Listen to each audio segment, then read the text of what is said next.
สถานีวิทยุกระจายเสียงแห่งประเทศไทยจังหวัดเชียงใหม่ AM 1476 กิโลเฮิรตซ์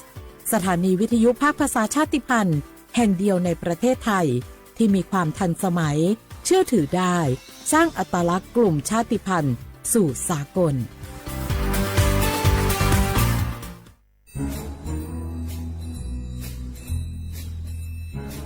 คุณนายมาขี่ว่าข้างบ้านเรามีอะไรแปลกๆนะคะแปลกยังไงไหนเล่าซิมะขินก็มาขินเห็นว่ามีคนแปลกหน้าเข้าออกบ้านนั้นบ่อยๆมีทั้งผู้ชายมีทั้งผู้หญิงบางทีที่มาขินเห็นก็ยังเป็นเด็กอยู่เลยนะคะคุณนายแต่ดูๆแล้วคนพวกนั้นเหมือนไม่ค่อยมีความสุขเหมือนถูกบังคับยังไงก็ไม่รู้ค่ะมาขิก็เลยคิดว่ามันแปลกๆนะคะคุณนายไม่ได้การละจะเป็นพวกค้ามนุษย์หรือเปล่าก็ไม่รู้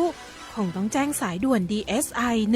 1202ให้มาตรวจสอบซะแล้วขอบใจนะมะขินที่ไม่ปล่อยผ่านเรื่องน่าสงสัยแบบนี้คุณผู้ฟังเองก็เช่นกันนะคะร่วมเป็นส่วนหนึ่งในการป้องกันการค้ามนุษย์แจ้งเบาะแสได้ที่ศูนย์ต่อต้านการค้ามนุษย์กรมสอบสวนคดีพิเศษสายด่วน1202 Together We Can หยุดค้าคนโดยสำนักประชาสัมพันธ์เขต 3 กรมประชาสัมพันธ์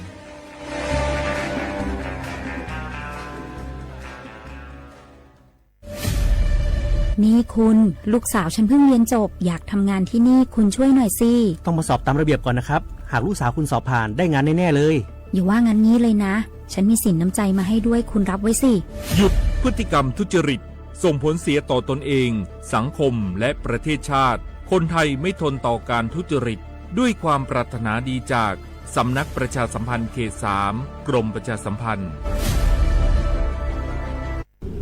ช่วงที่พายุเข้าเนี่ยเจอทั้งฝนฟ้าคะนองลมแรงฟ้าผ่าบางทีก็มีลูกเห็บด้วยมันน่ากลัวและอันตรายมากเลยนะ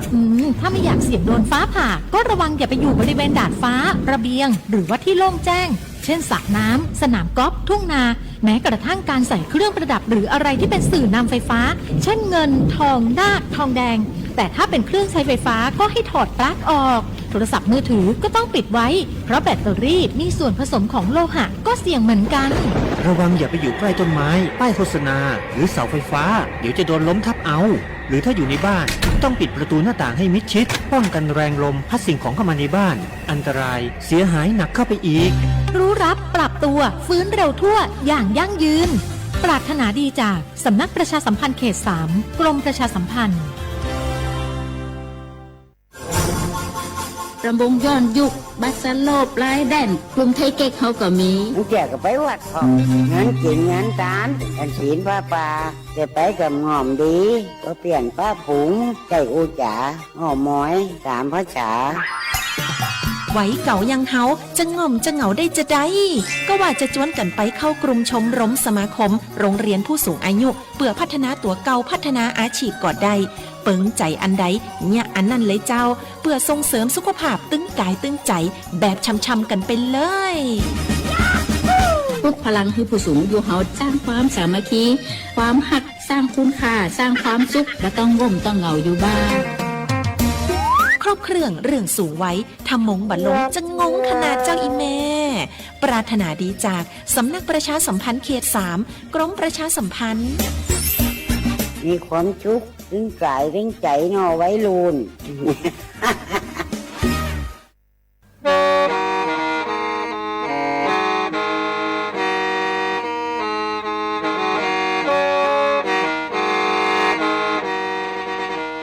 Đầu núa Gió bóng chua sang xua Hú tế chờ thai Đỡ lũ xén trăng mải Lũ chay hà lù mong Inu bế hà o trà Giáng sơn chú bế hà thầu sư hở Chứ tên chú trao tên Giáng trọng tu bế hà thầu sư hở Cầu sang tên chú cầu gì tên Trang tờn đỡ sang AM Kế ý chén bao bùa Sang chậu trào kHz Đợi núa mong do bế lù mong Suốt lờ so cá nồng tàu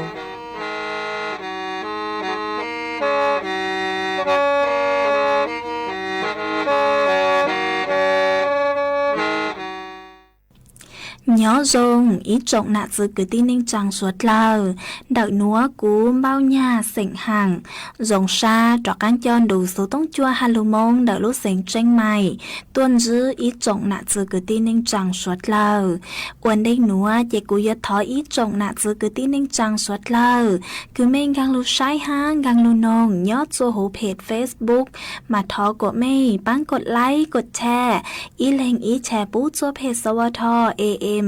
อีเชิงเปล่าปัวอย่างเจ้ากิโลเฮิรตซ์มากูอวดช่องดาวจัวไม่ชวดเลยคือไม่ปังเชิงกลางสู่ต้นจัวฮัลโหลมงเดลูกเสียงเจ้งใหม่อ๋อ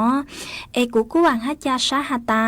ไม่ชวดเลยอยู่ลุนโรกูย่ออวพงยืดเถาปีมงจูจัวเถาเศร้ามากูยัวช่างเต่าจัวอีจงหนะจือคือตีนิ่งจังสวดเลยเต่าเป้าฮาตานัวเจกูจัวกะลุชัวจัวสวดเลยเต้าหนอเสืออ๋อเอยฮาตาเล่งคือมั่วสูเจ๋งเจ้งนัวหล่อไม่ดาวสูต้งมองซึ่งช้าไม่วิยอฮาตายอกูจุย่อจวนเดาสูต้งจัวเลยเตยัวจืมั่วเล่งลูใจไม่เลยสูต้งเจกูช่างเต่าเลยหนัวจัวอีจงหนักจะคือตีนิ่งจังสวดเลยเต้าเป้าเอจวนจะหนัวเจไปมองกงกี้หล่อใจอ้วกี้nhà ya du a me mung a lang tu e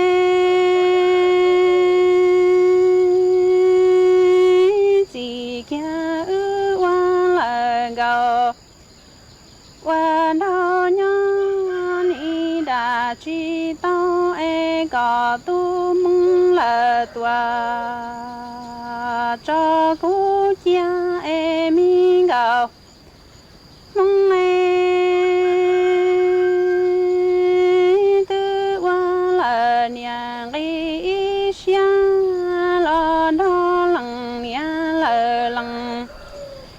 si e qua ta đại tê thia lù lia cha mu là đủ xia e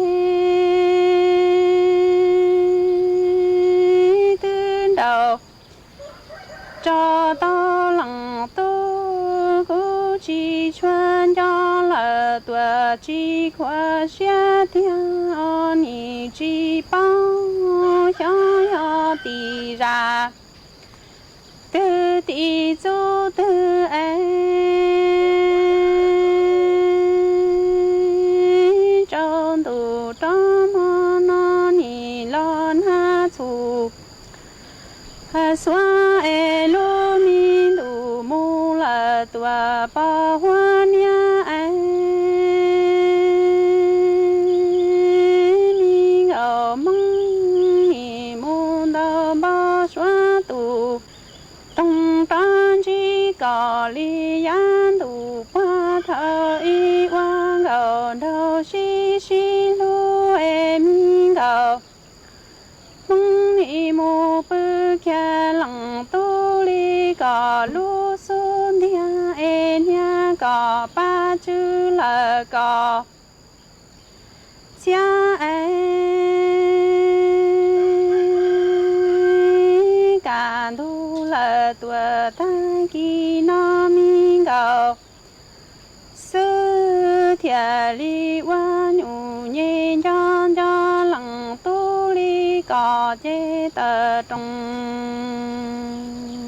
tuổi si plei chế tư vơ mù bỏ ta mi tỏ rê là tỏ chua chế ni lại chủ chia là tuổi vơ rõ kia mà yuang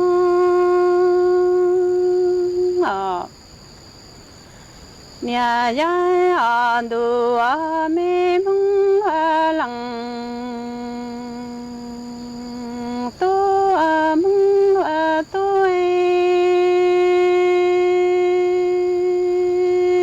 ư ni wa la gao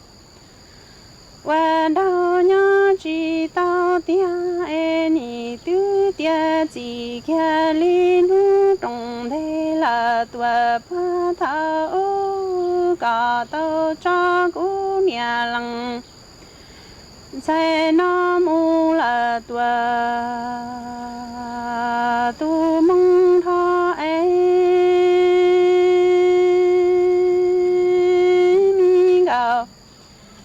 sư tư hoa lờ nhà ghi xa cơn đầu đón tù đi chi sáng lờ tuần ghi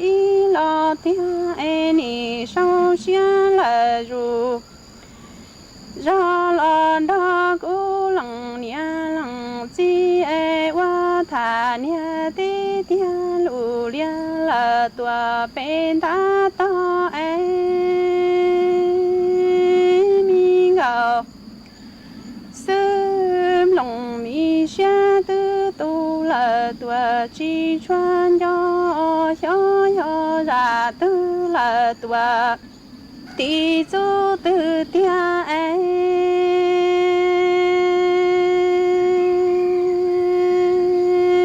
trâu lờ đủ trá mò nó nì bỏ ta lô mi đủ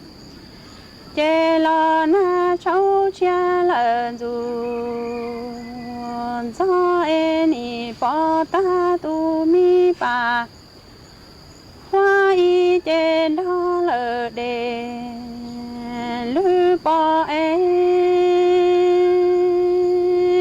mi ngầu sư nì mu bươn đau bao xuống lờ tù tông ton chi lặng tu li ya lờ tù ba thao gió e nì đó có than doan chia lia lờ tua nó xia sóng mi ngầu sư chỉ li thắng lo cả đô ta kỳ nó ấy lòng mi xia thiệt li gió lờ chu lo qua chi chẳng chạy lê chi chẳng ta lặng nia lặng chi lờ tua loa mi mò ma yuа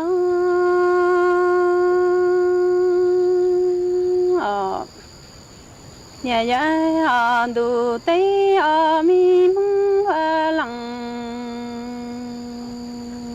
tu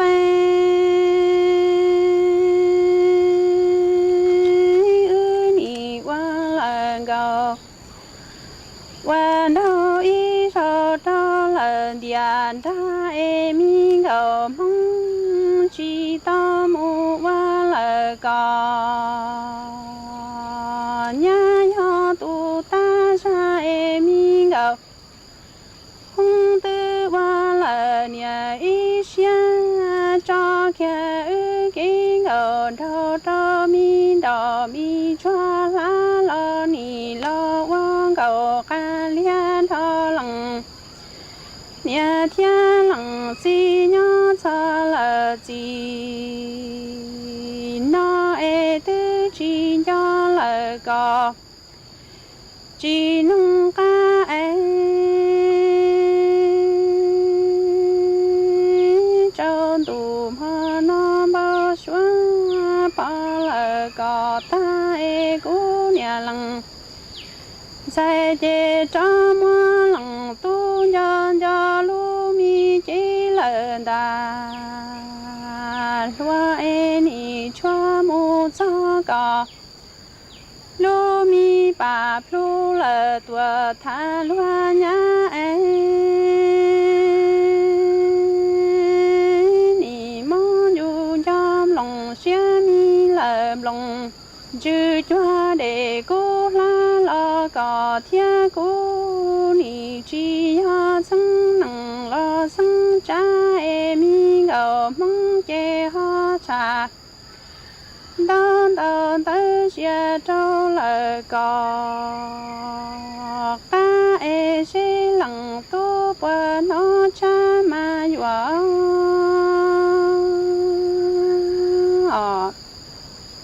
nhà ya du a mi mong a lặng tu a mong a tu ni wa la gạo wa đau nhớ ni hay rung bờ lùa tia la đà mu la tua nhớ chi tao e gì kia đi nu cho chế mi ở mong xa là dù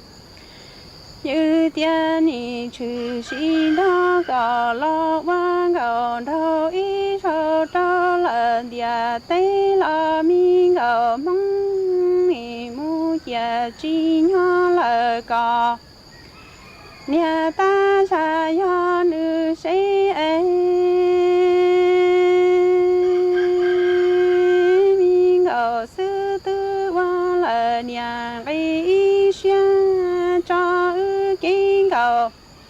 đầu ba chủ chủ đó mi đó mu là tua mi chuẩn thấy là cha ni vì mà nó mi cầu sư ấy đầu ba xóa tụ tung phá là có ta e thia đi mơ lặng tu chế cho tu mi bà phu tha luân chi là tua phi không chế ấy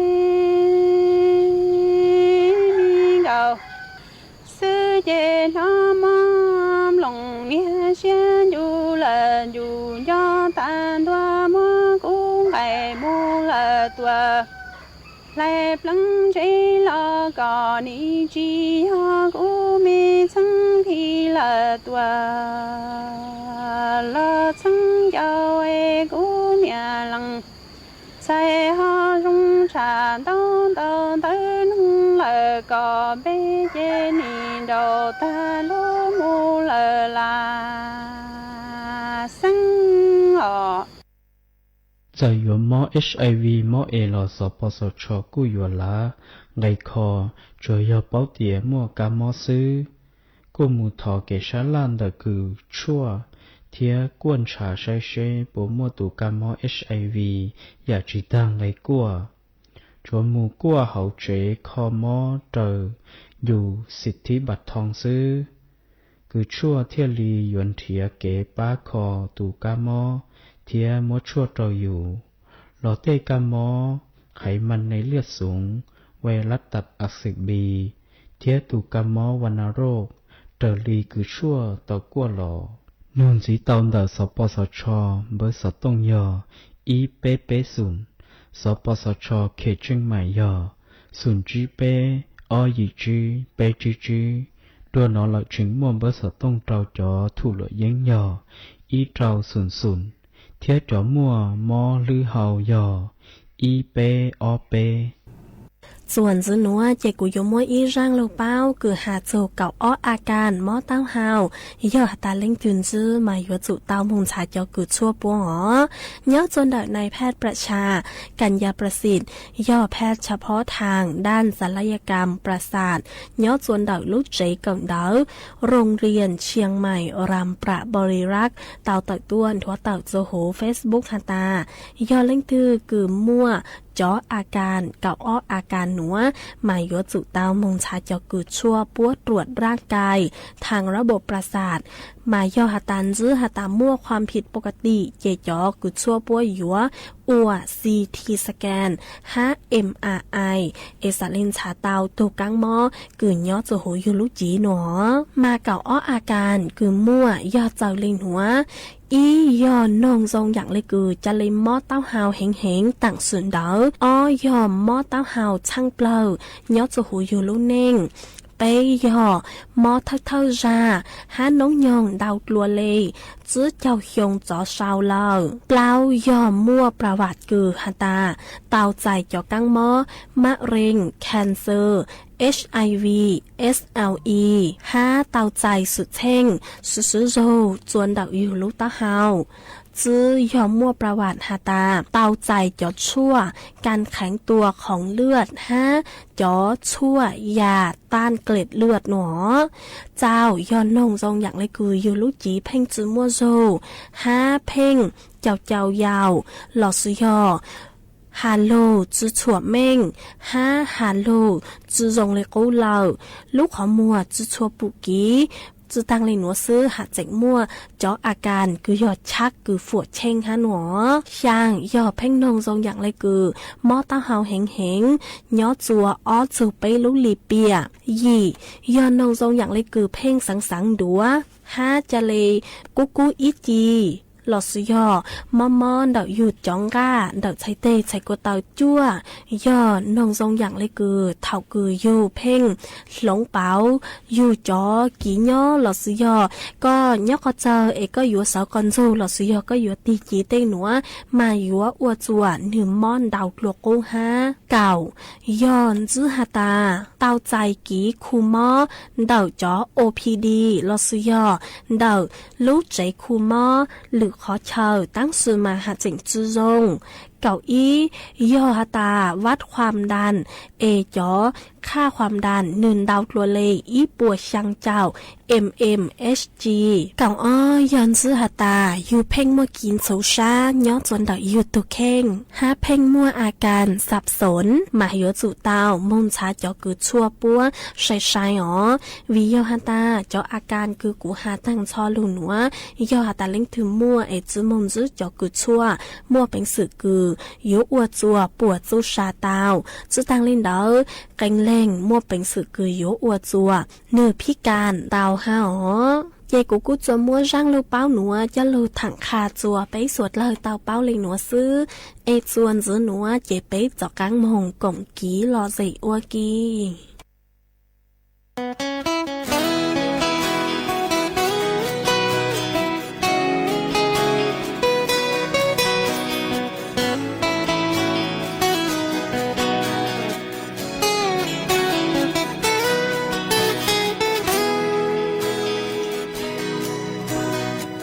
去贴我住口好三里诺，对起到莫路西很照顾鸟，照顾他莫波这呀，我高起到包顾容，情绪还贴乌木我给去到，我要贴古气要都高赛道都干成，给高路西好，为贴古气要都高下。自由我离家，老鹰去梦黑，为的哭泣要多高赛车，女鹰去梦黑走我不这样，老哭泣要多高下，赛车哭要我离家。引起到高路上，要多讲这些在追还追高，高引诱我所要高，到那浪着高鸟，压力高我去路，高了高去路。原要浪车又要多太高给，为高轮都能去到在谷去摸着周姑娘，路那么我一下着，让给主高梦去度我刚长，的谷高几层赛马我路线了鸟道，谁不摸一怒，落小高诶地浪着谷。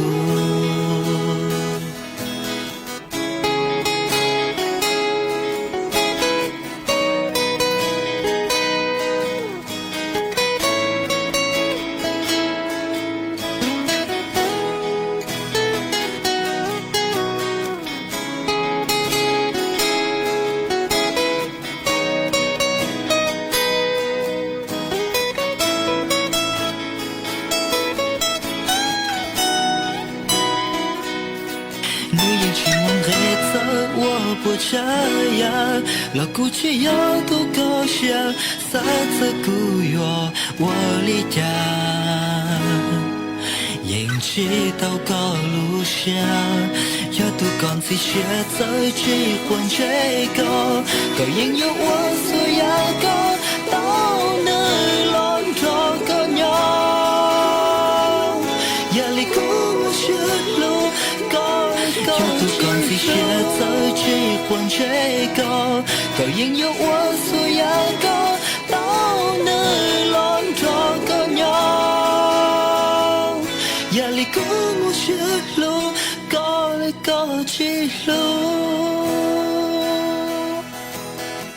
有鸟乱切又要都太高给。vì có luôn đôi nơi chỉ ta giải cứu chỉ mua chân cho cứ nhỏ nụ nó mà hoa ý sẽ cho có mù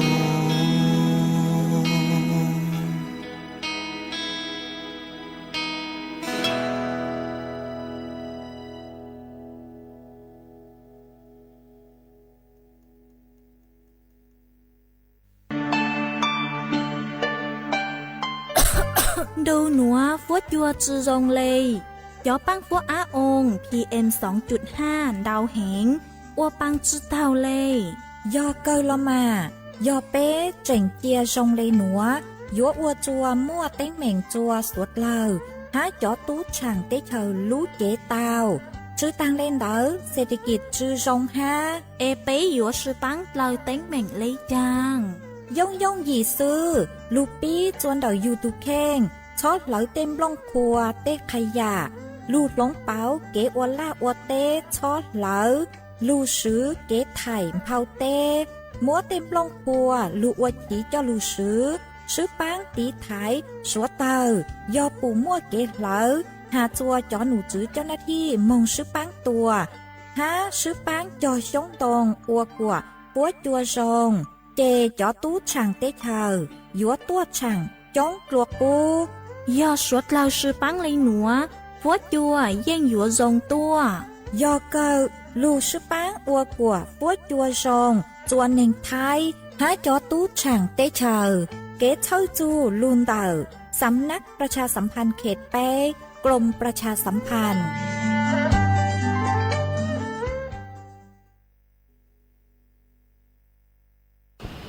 โธ่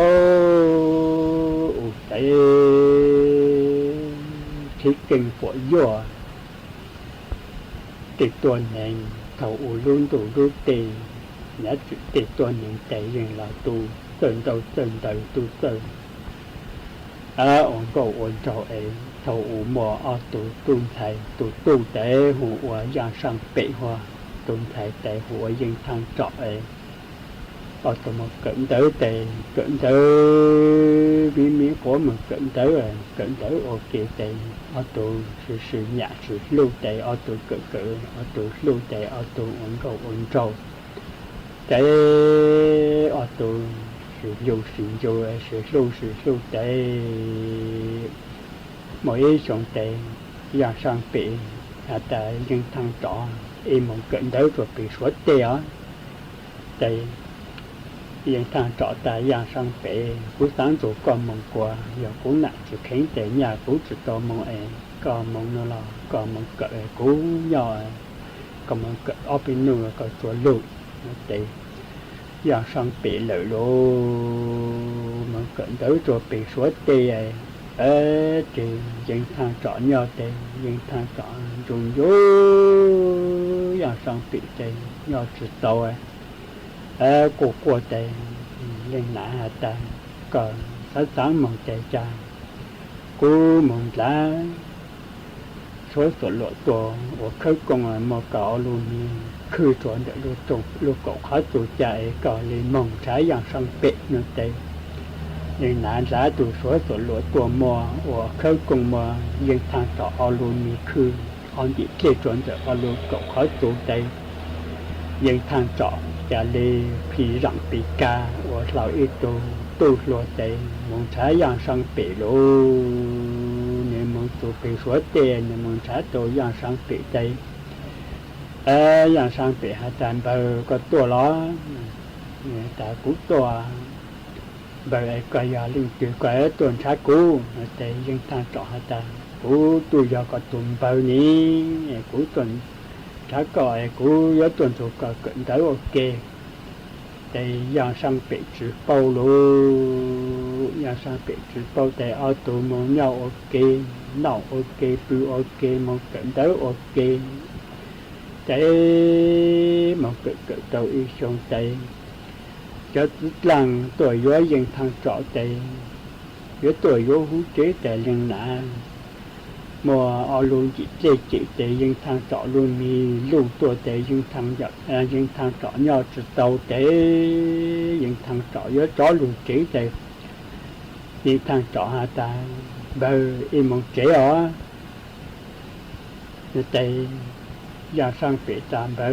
có thể có cự ở tôi có cự tái có ở mong họ cú tệ cú cự ở trở lại tệ cha cú ở ý sai cự ít thường hai cú lì luôn nó tệ nhưng thằng trọ tu số tội ít trăng tự chùa hú lú chơi bị cha được tệ nhưng thằng trọ hạ ta gia sang bị có chữ dù cú mừng chế nó tệ có sang cú rồi tọ kế pla nó tệ sang một số tọ kế tệ những thằng trọ hạ ta gia sang bể của hạ ta im mong chế là có trình độ của mong chế tây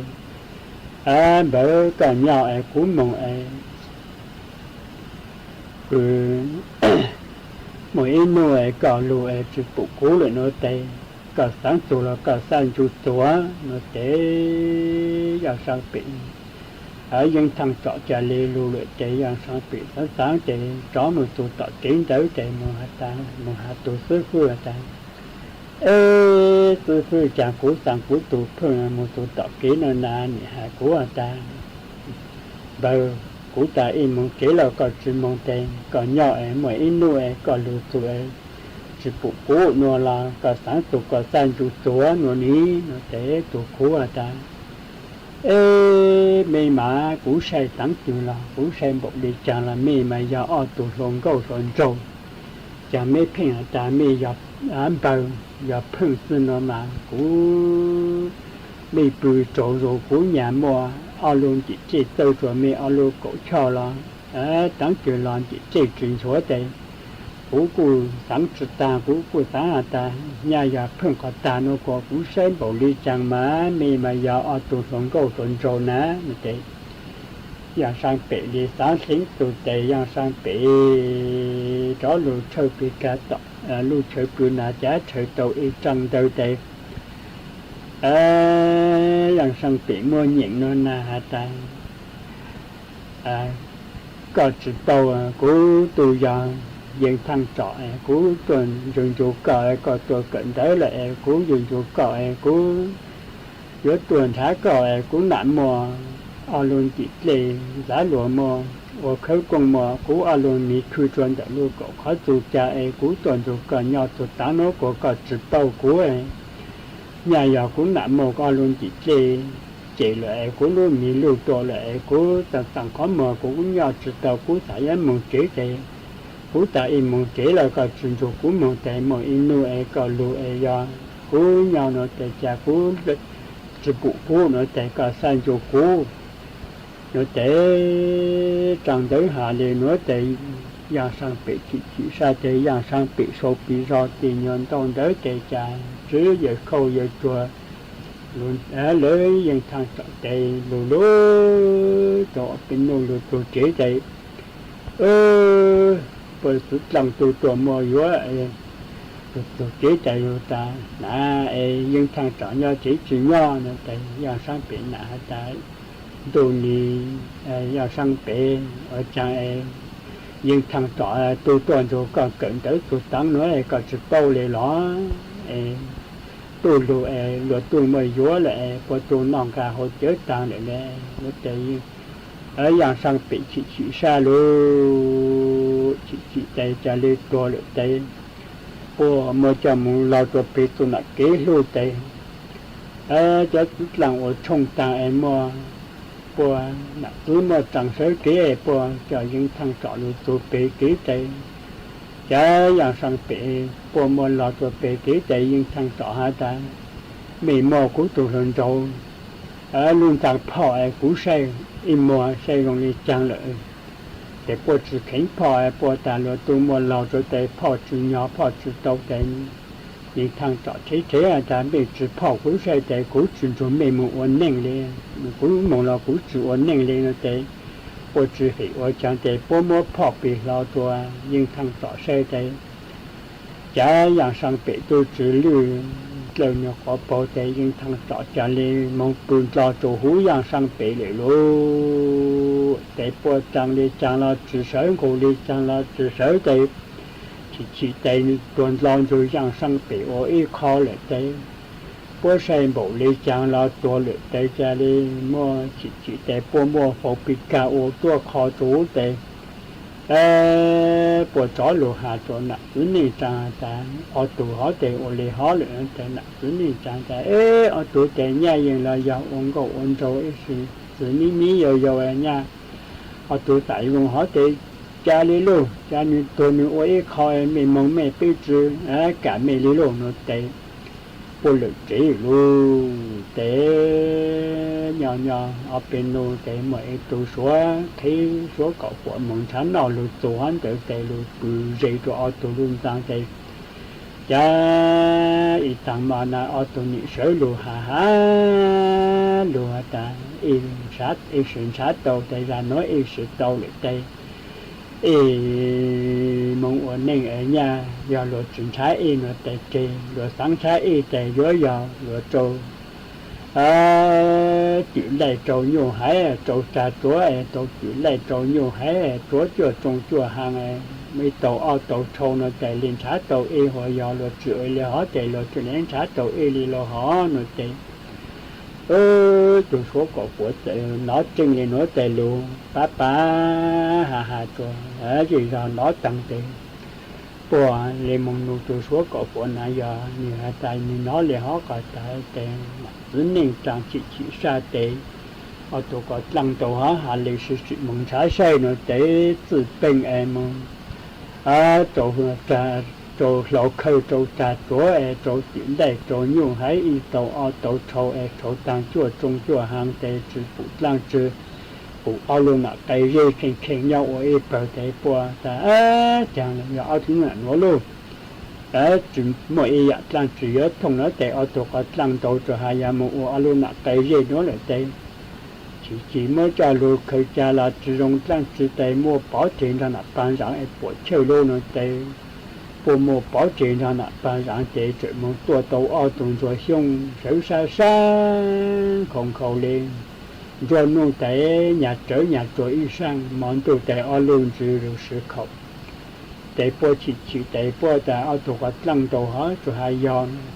món này rồi xong tại em mua cho mình chủ chuyên ra nè để mua của liền ra nè hết cứ số hết tàn luôn tại mua ăn mình rồi xuống tại món chủ cho để mua của toàn rằng là cứ để mua ở tàu rằng sự xa cứ không khâu cứ sự nón tụ lời em tàu để có rằng trên xe có chuyện ở tàu sở để là chuyện của tôi là số để tàu sơn châu nhà sang bị để tàu sang số tàu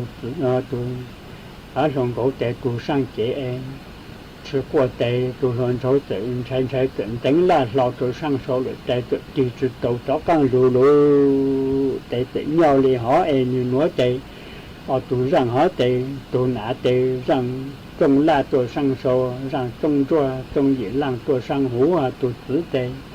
rằng trong là tụ chó tụ hú lệ rằng trong chùa trong gì làng tệ tụ sang số lệ như ta tăng khó một tệ như ta lấy phụ chỉ cho hết chân sai tôi có dùng tiền ra cứ nạn đồ trắng đồ để có lấy phụ trinh giữa khổ họ chỉ để chỉ trinh tôi kháng phụ ít to họ tôi nã mà riêng là phụ tăng lấy phụ trinh lên họ tôi rằng nó mà sớm đòn đủ rồi để có dùng để sớm một để có dùng để chỉ sớm thì nhớ rằng tôi chỉ rằng hoa hết chỉ để sớm tôi sớm gì cái họ tôi nói để sớm đòn đủ rồi ở tù mong ở rằng tù rằng lo cắn là tê lo têตัวหนึ่งเต็นlà nu hà lu ta in tổng cộng trong sự tàu tê cha cóตัวphúตัวmong ở rằng tù rằng lo sới cắn là tê nó tê lo tại mong rằng lu ta hà lên nó ở tù luôn nền tê tàu lên nó lợi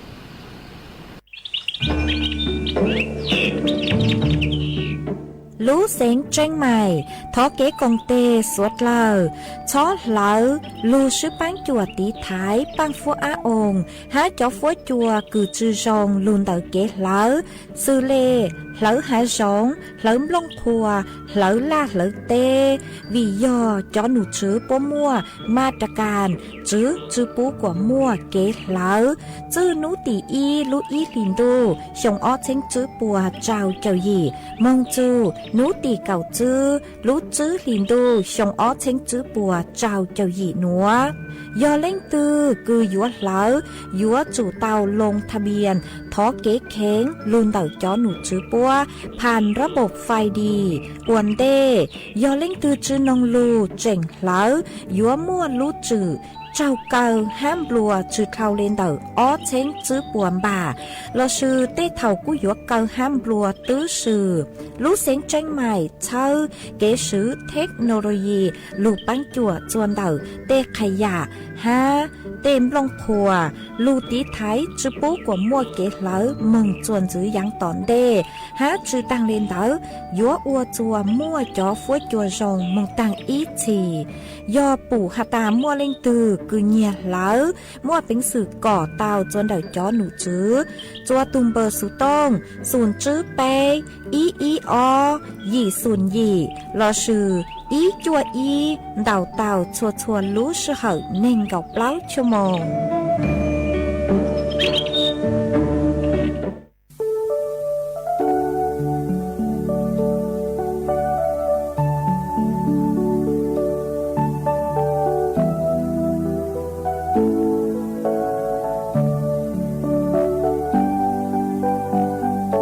trong đủ món nó có qua đã chi có phù tuân hi qua chi lỡ cô phù ta có sao y ta mò là chỉ bỏ có qua li chuan mò wa cha la ta ca nu cha nó lúa tê mù pương chia ta do cù lu xia cho chi tao ra cù yua wa cha bự thâu mòn nó khu phố trâu có lo có chi tê cô tư chi xa cho ca mu chê qua cha chua mò đờ nó mùa ó thà lu sáng giang hay lu luan xì chiến trong lúc ly sầu in đan đô có thứ hơi tia có yêu lô cô qua cha mòn nó cu chỉ mua có trong ly mòn nó chỉ phải can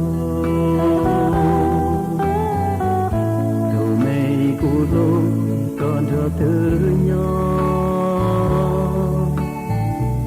qua cha mòn nó có chia cụ to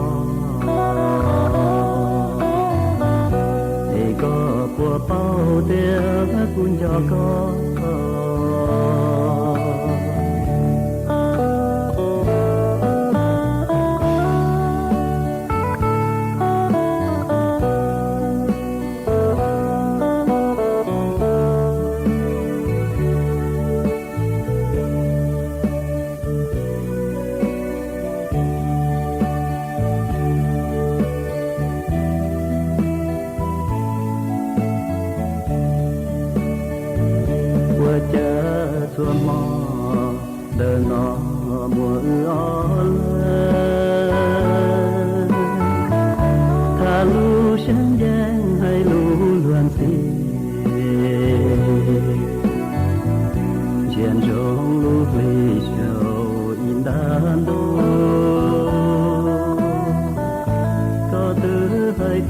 có yo lô cô và cha mò nó cô chỉ mua có dùng đi mò nó chỉ tự can thu mây cô lô còn cho thứ nhau qua cha mò nó có chia cụ to thì có bùa bao tia cũng cho con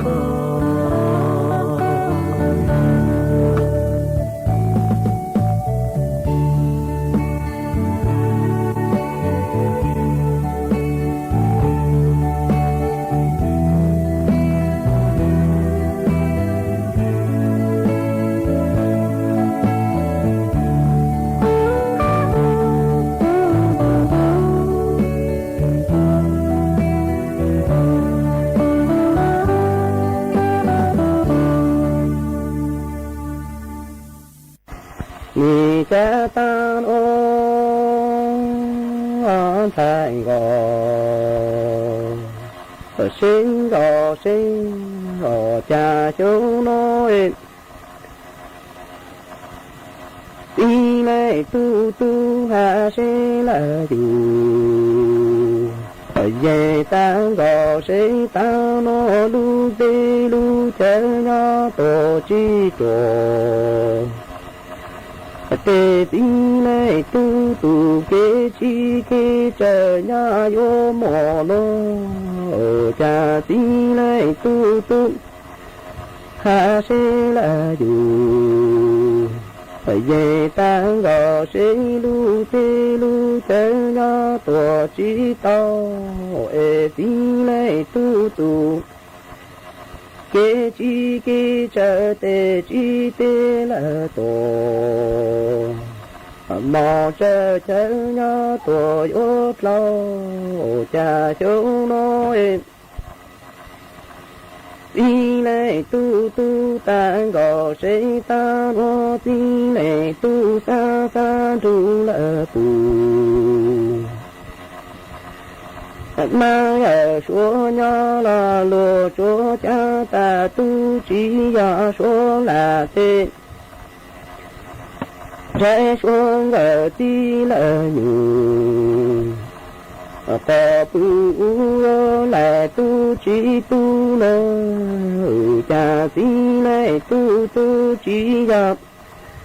là mà có số này thế cứ cho thế thì thế xa đủ là phù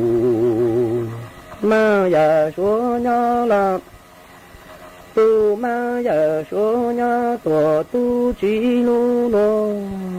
cha số lô lô ni số cha ta tu chỉ giờ số là chế số tu cho tí nhiều có tu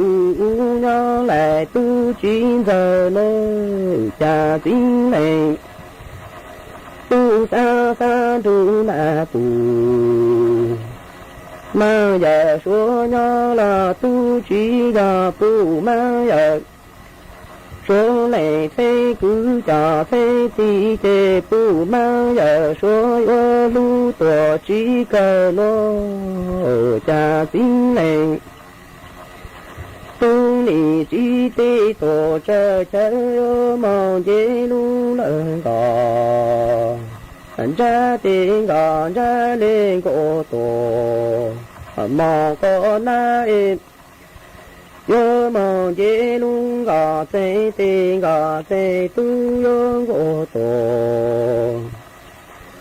mong có dễ tí này tu yo mong tu lu lần gò cây gà lu yo ta tổ có yo nó cha tí này tu là mô tô yu yu sa chỉ tu ta cha ya nu tu la chỉ yo tu ta na na mi cho yo ta tổ có rồi đi này tu luôn giàu chỉ hàm lâu sam lòng chữ sẽ là dù dạy ta ra nó chi tê tổ cha cha tê ô mò bù ta cú lê cư cư la lê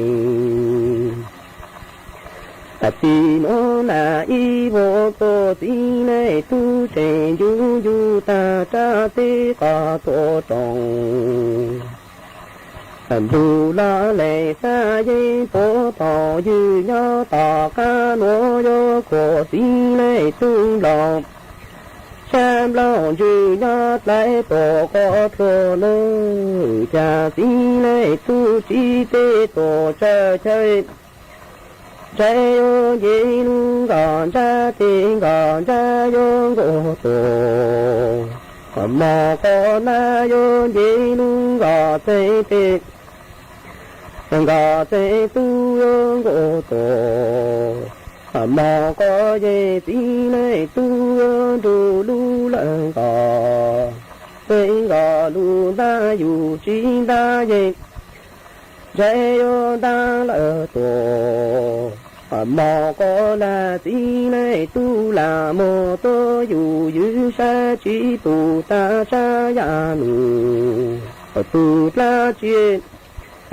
dạy yo tu tăng na mi cho yo ta tổ có ra nơi cha tí này tu giàu chi ha sa sẽ có về ta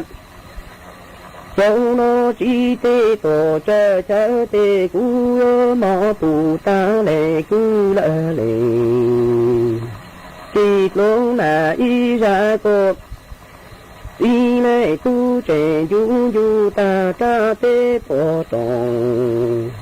tu la lệ sa dây tỏ dư nhá tổ ta ca tê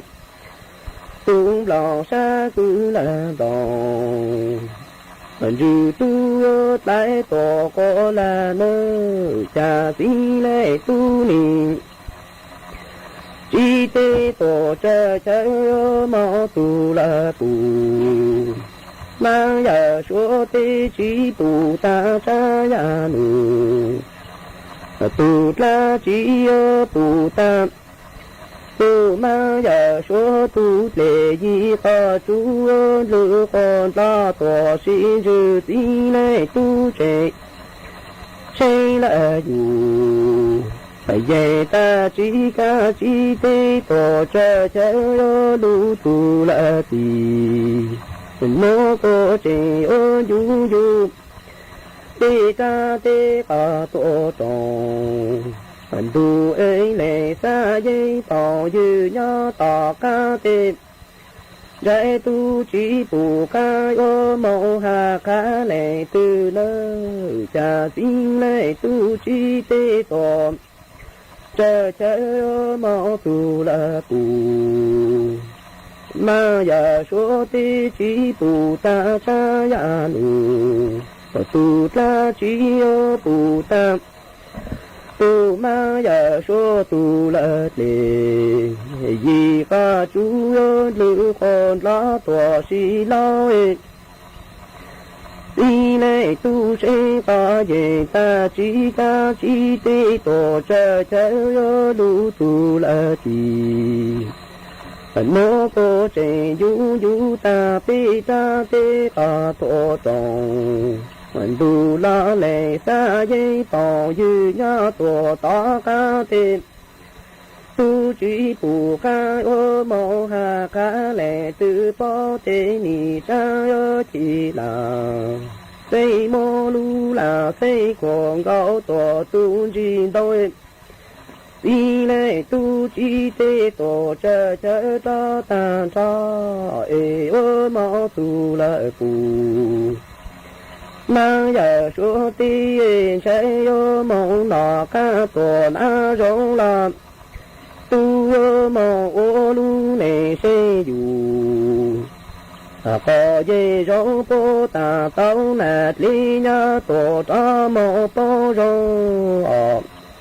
ý trọng nạ giữ cứ tin nên chẳng suốt lờ lúc sư hỏi cú tăng lờ chế cú dọn giải ý trọng nạ giữ cứ tin nên chẳng suốt lờ lên nụ sư bế mạng chó cắn lù xuân rứt lùa chuan đợi đủ số tông chua hà lù mông đợi lúc sành tranh mài tàu chuột chuột nô ý nô bế hạ ó ra giáng sơn dũ do thảo giữ tính dù trao tính giáng trong đu do thảo cậu giang tính dù cậu dị tính nô nùa chế cú dọn giải mây mong lên nùa lợi sư ý thọ chỗ của mây chuột chua lên chuột tù chuan giữ chú ký nó cắn nhỏ rồng suốt lờ đủ cho cả nhé nu trồng thế tuổi thôn gió u em thế có thế cũ nó chế chẳng giá hà tranh lúa chỉ tao mò tu mu mò kia thế nên chán chán tụ tư chả chỉ mò tu chỉ mò kia mò in nu tụ ra tư chế chế ra nhỏ lâu tai nọ tao chỉ tao nó lúa đèn đó chỉ tao để hoi bỏ lúa tao chỉ tao tên để cha có thế cũ chỉ mò tu chỉ mò kia mu tuổi đó lúa hú nói có thế cũ nó thể lý dung sai tuổi nhớ tu có nhớ ở cha tu ni có nhớ có nhớ nu trồng thế tuổi bữa thấu uế có thế cũ nó chỉ cha cả tu hà chơi lúa nhìn chân trái tụ tư trả chỉ mò tu chỉ mò kia mò in nu tụ ra tư chế chế ra nhỏ lâu ta nó lúa để đó chỉ tô để hoi bỏ lúa tơ chỉ tô tên để chỉ mò tu chỉ mò kia đó lúa hai nói có thế cũ nó tiệt đi tu tuổi nhỏ duyên sai có nhớ ô chế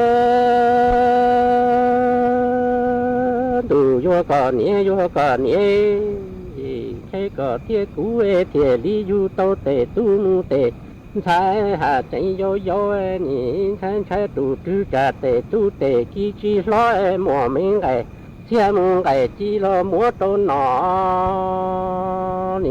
sai trả tệ tu tệ kia chơi luôn nãy mò mình trong chủ trong bùa muốn chi đó na chơi có thiết cú e nè mua tệ tu mu tệ ki tu lo mu tiết tu e luôn chi sa yu có thiết cú chơi luôn trai cú chơi nè trai bố tả liên trai chó e luôn du có chơi luôn nè du bố tả liên du đa lo mà có nè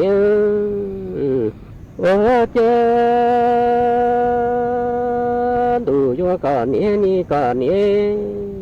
nu trồng thế tuổi bữa thấu uế có thế cũ nó chế nỉ chu tô tề tu mu tề kia hà chạy yo nỉ trái trả tề tu tề kia chi tô nãy nỉ mò mi trong chủ trong bữa lo gì tô nãy nỉ trái tu tư trả tề tu tề kia chơi luôn nọ mò mi ngày thiên ngày chi lo múa tô nọ có nhớ có thế cũ uế nỉ lo mà cản chùa múa tề tu mu tề ki tu lo mu tiết tu e lúa chi sa yu có thế cú chê luôn nhìn du có trên du bố tả liên du đa luôn trai cú chê nhìn chân trai bố tả liên trai chó tia ni có nhớ ô chê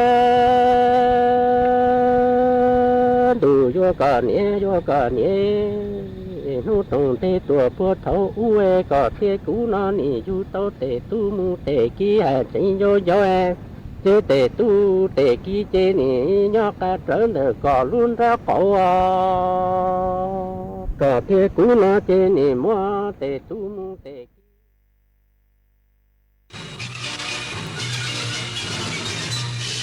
สถานีวิทยุกระจายเสียงแห่งประเทศไทยและเครือข่ายทั่วประเทศเสนอข่าวต้นชั่วโมงรู้เร็วรู้จริงเกาะติดทุกสถานการณ์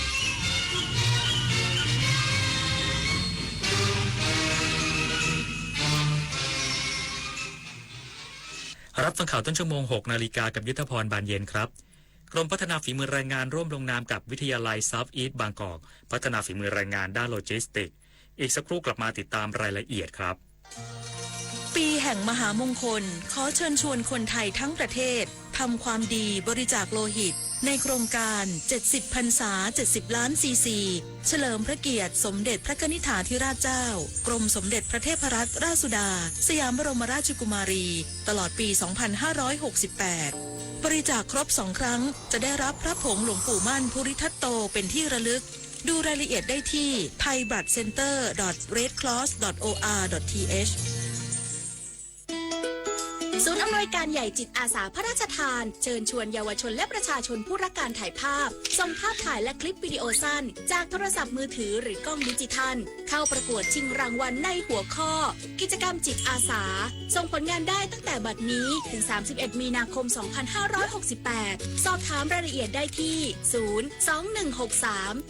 021634639ร่วมถ่ายทอดเรื่องราวจิตอาสาผ่านเลนส์สร้างแรงบันดาลใจให้สังคมจากน้ำพระราชหฤทัยของพระบาทสมเด็จพระเจ้าอยู่หัวที่มีพระบรมราโชบายในการพัฒนาฟื้นฟูคลองต่างๆทำให้คลองแม่ข่าจังหวัดเชียงใหม่เปลี่ยนจากคลองที่มีสภาพเสื่อมโทรมเต็มไปด้วยขยะและน้ำเน่าเสียสู่การเป็นแม่ข่าโมเดลคลองสวยน้ำใสไหลดีชุมชนมีสุขต้นแบบโครงการจัดการคูคลองในแหล่งชุมชนเพื่อสภาพแวดล้อมที่ดีและพัฒนาคุณภาพชีวิตของประชาชนอย่างยั่งยืนคนชอบตื่นเช้าฟังข่าวตอนเช้าให้ทุกเช้ามีสาระตีของร้องข่าวสื่อสารตรงถึงชาวบ้านในทุกพื้นที่ผ่านหอกระจายข่าวทั่วไทยจากการจับมือกันแน่นของกรมประชาสัมพันธ์และกระทรวงมหาดไทยออกอากาศทุกวันเวลา 6:30 น.ถึง 6:45 น.ในรายการข่าวอย่างเช้า FM 92.5 เมกะเฮิรตซ์ทางสถานีวิทยุกระจายเสียงแห่งประเทศไทยและเครือข่ายทั่วประเทศกรมพัฒนาฝีมือแรงงานร่วมลงนามกับวิทยาลัยเซาท์อีสต์บางกอกพัฒนาฝีมือแรงงานด้านโลจิสติกส์เตรียมพร้อมสำหรับตลาดงานนายเดชาพฤกษ์พัฒนารักษ์อธิบดีกรมพัฒนาฝีมือแรงงานและนายสมศักดิ์รุ่งเรืองอธิการบดีมหาวิทยาลัยเซาท์อีสต์บางกอกร่วมลงนามบันทึกข้อตกลงความร่วมมือทางวิชาการเพื่อส่งเสริมการจัดตั้งศูนย์ทดสอบมาตรฐานฝีมือแรงงานแห่งชาติในสาขาที่เกี่ยวข้องด้านโลจิสติกส์ซึ่งปัจจุบันอุตสาหกรรมโลจิสติกส์เป็นหนึ่งใน10อุตสาหกรรมเป้าหมายในการขับเคลื่อนเศรษฐกิจเพื่ออนาคตของประเทศไทยและสร้างรายได้ให้แก่ประเทศในลำดับต้นๆสามารถนำเงินตราเข้าสู่ประเทศปีละมหาศาลและประเทศไทยได้กำหนดแนวทางการพัฒนาโลจิสติกส์ภายใต้ยุทธศาสตร์ชาติโดยยกระดับศักยภาพโลจิสติกส์ภาคอุตสาหกรรมเพื่อสนับสนุนการแข่งขันและพัฒนาระบบโลจิสติกส์ของประเทศไทยให้สามารถทัดเทียมกับนานาประเทศทั่วโลกทุกหน่วยงานจึงต้องร่วมกันพัฒนาระบบโลจิสติกส์ของประเทศไทยให้มีประสิทธิภาพมากยิ่งขึ้นนิตยาคุณศิลป์รายงานจังหวัดชุมพรเชิญชวนร่วมงานเทศกาลกาแฟโรบัสต้าสุดยิ่งใหญ่เข้าสู่ปีที่5ชุมพรโรบัสต้าคอฟฟี่เฟส 2025 ยกระดับกาแฟโรบัสต้าสร้างความสุขกระตุ้นเศรษฐกิจในพื้นที่นางสาวยุพาพรสวัสดีพาณิชย์จังหวัดชุมพรเปิดเผยว่าจังหวัดชุมพรเป็นจังหวัดที่มีพื้นที่เพาะปลูกกาแฟโรบัสต้ามากที่สุดของประเทศทั้งรัฐและเอกชนได้ร่วมมือการขับเคลื่อนกาแฟโรบัสต้าผลักดันให้ชุมพรเป็นมหานครโรบัสต้าเพื่อเป็นการส่งเสริมการตลาดเพิ่มมูลค่าสินค้าสำนักงานพาณิชย์จังหวัดชุมพรจึงได้กำหนดจัดงานชุมพรโรบัสต้าคอฟฟี่เฟส 2025 เข้าสู่ปีที่5ระหว่างวันที่ 14-16 มีนาคม 2568 ณ สวนอาภากรเกียรติวงศ์เทศบาลเมืองชุมพรเพื่อเพิ่มช่องทางการจำหน่ายกาแฟโรบัสต้าและสินค้าอัตลักษณ์จังหวัดชุมพรกระตุ้นเศรษฐกิจการค้าการลงทุนการท่องเที่ยวและประชาสัมพันธ์กาแฟโรบัสต้าของจังหวัดชุมพรให้เป็นที่รู้จักอย่างแพร่หลายมากขึ้นโดยภายในงานได้มีการคัดสรรร้านกาแฟขึ้นชื่อในจังหวัดชุมพรรวมไปถึงสินค้าอัตลักษณ์สินค้า GI มากกว่า50ร้านค้าการแข่งขันดริฟกาแฟโรบัสต้าชุมพรโรบัสต้าดริฟแบทเทิลนอกจากนี้ยังนำทัพศิลปินชื่อดังยอดวิวอันดับต้นๆของประเทศมาสร้างความสุขให้แก่พี่น้องชาวชุมพรเขียนไขและวานิชชาติสุชาติและหญิงทิติการกับมินิคอนเสิร์ตประจำวันช่วงเวลา 19 นาฬิกาของทุกวันมาชนกขาวทองสวทชุมพรรายงานเทศบาลนครขอนแก่นร่วมกับการไฟฟ้าส่วนภูมิภาคลงนามสัญญาให้บริการจัดการพลังงานไฟฟ้าจากระบบผลิตไฟฟ้าพลังงานแสงอาทิตย์ที่ติดตั้งบนหลังคา นายบุญต้องช้อนพูชาผู้ช่วยผู้ว่าการไฟฟ้าส่วนภูมิภาคกล่าวว่าการไฟฟ้าส่วนภูมิภาคร่วมกับเทศบาลนครขอนแก่นติดตั้งโซลาร์รูฟท็อปผลิตพลังงานไฟฟ้าจากแสงอาทิตย์ใช้ภายในสำนักงานกำลังการผลิต150กิโลวัตต์โดยการไฟฟ้าส่วนภูมิภาคได้สำรวจปริมาณการใช้ไฟต่อวันให้เหมาะสมสอดคล้องกับปริมาณการผลิตและการใช้ไฟฟ้าโดยการไฟฟ้าส่วนภูมิภาคเป็นผู้ดำเนินการแบบครบวงจรบำรุงรักษาฟรีตลอด20ปีของโครงการเทศบาลนครขอนแก่นจ่ายเฉพาะค่าใช้ไฟฟ้าที่ใช้จริงเท่านั้นโดยเทศบาลนครขอนแก่นได้รับการพิจารณาเป็นองค์กรปกครองส่วนท้องถิ่นแห่งแรกในประเทศไทยที่ติดตั้งระบบผลิตไฟฟ้าจากพลังงานแสงอาทิตย์ในสถานที่ราชการขององค์กรปกครองส่วนท้องถิ่นตามนโยบายของรัฐโครงการนี้การไฟฟ้าส่วนภูมิภาคเป็นผู้ลงทุนให้240แผ่นมูลค่าประมาณ7ล้านบาทผลลัพธ์ที่เกิดขึ้นสอดคล้องกับนโยบายของเทศบาลในด้านการเป็นเมืองคาร์บอนต่ำสามารถลดการปล่อยก๊าซเรือนกระจกได้ปีละประมาณ 7.5 ตันคาร์บอนเทียบเท่าการปลูกต้นไม้ 6,846 ต้นและช่วยให้ประหยัดค่าไฟฟ้าได้กว่า 100,000 บาทต่อปีเพชรรัตน์วังระหาสวทขอนแก่นรายงานจบข่าวยุทธพรบานเย็นอ่านรับฟังข่าวครั้งต่อไปเวลา 7 นาฬิกาครับติดตามข่าวที่นำเสนอไปแล้วได้ที่ www.thainews.prd.go.th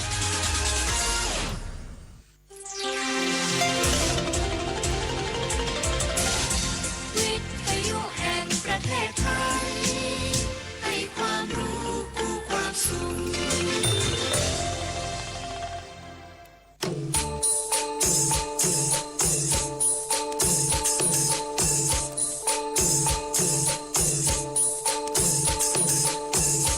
ปลุกผู้ฟังรับอรุณเสิร์ฟข่าวอุ่นๆข่าวยามเช้า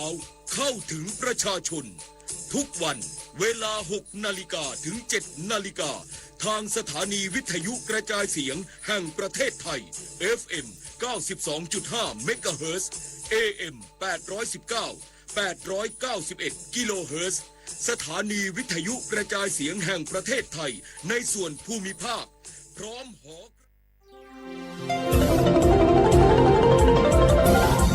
วิทยุแห่งประเทศไทยให้ความรู้คู่ความสุข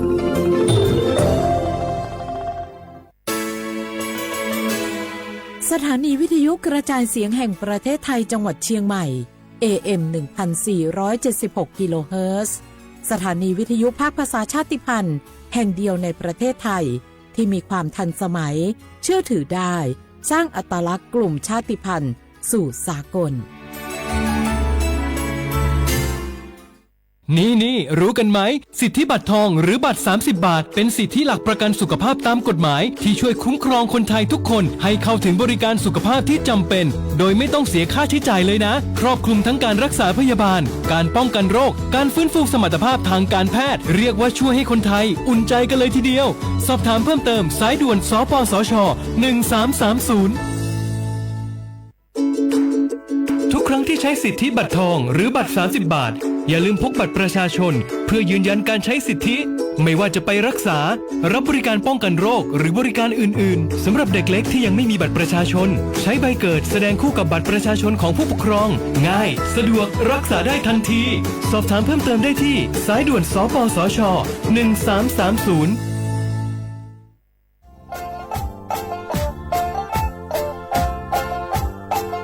จังหวัดเชียงใหม่ขวาเย่อาวเชียขวาเวลาเด็กฝรั่งงาอามาคืออาโตถัดโซบดงาวิธีมังโงปัญญาลบปัญหาหมอกควันงาอาทินี้คือมลพิษทางอากาศงาอาวอาตุสุสเลงโงปัญญางอาตุขุชาของฟูชิดะยืดดูดจอมังอาอาทิบะคือบ่มาสุบะคือมาคือมาโจนี่แหละบังอาอาทิบะคืออาตุมาสุเจมาของมันคือที่5ที่เยขวาเยงวา5ซึ่งว่าเนี่ยซึ่งอายุคนนี้ตัวเนี่ยชุดเหตุกว่าซึ่งปีข้อมาสุมาดังโง่ปัญญาอาวุโรงทะเบียนเนี่ยขออนุมัติผ่านระบบไฟดีที่ได้ยินได้ไงที่นี่สุดท้ายสุบะเขาพัดสวนยังฝ่าฝืนจะคือโทษจำคุยยากที่นี่คือผู้บักโคจะมาคือนี่จุงว่าเนี่ยมันคือคุยจะงานมันก็คือโคจะคูเบลเบลงาวิธีมันไม่คือจังหวัดเชียงใหม่ข้อยินดีเลยประกาศยิฟลางาปีข้าวุชข้าวัวงาอามาอาลีตัวหมองเป็นยังตัวเบียงพยังงาพมวนยังคือเอาทงแจ้งไงได้ที่สูง53ไงปี 112880อ่ะบางชื่อคือ191อ่ะจะมาคือตลอด24ชั่วโมงที่โทรหน้างงอ่ะ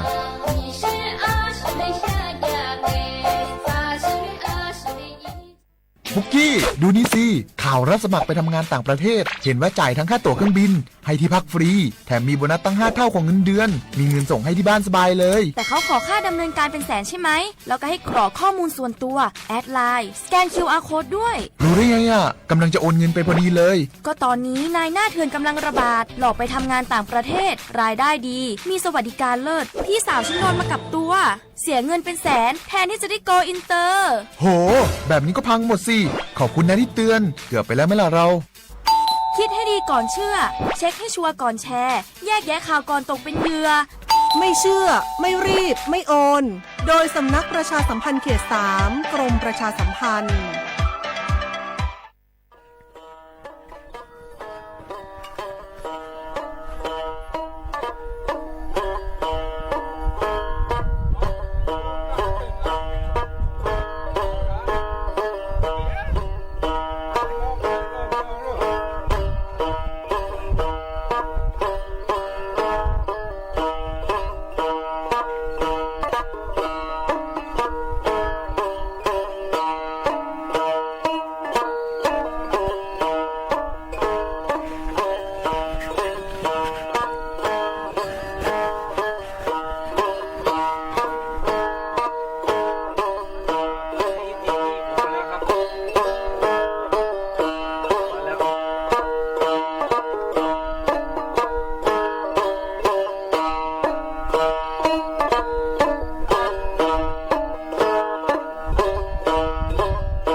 是没那位，他妈破了做过名字啊，他妈你是嘞人啊，这几种，一啥你啥啥提走，俺老啥没得，啥得得走哪吒，你没这这次。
家咪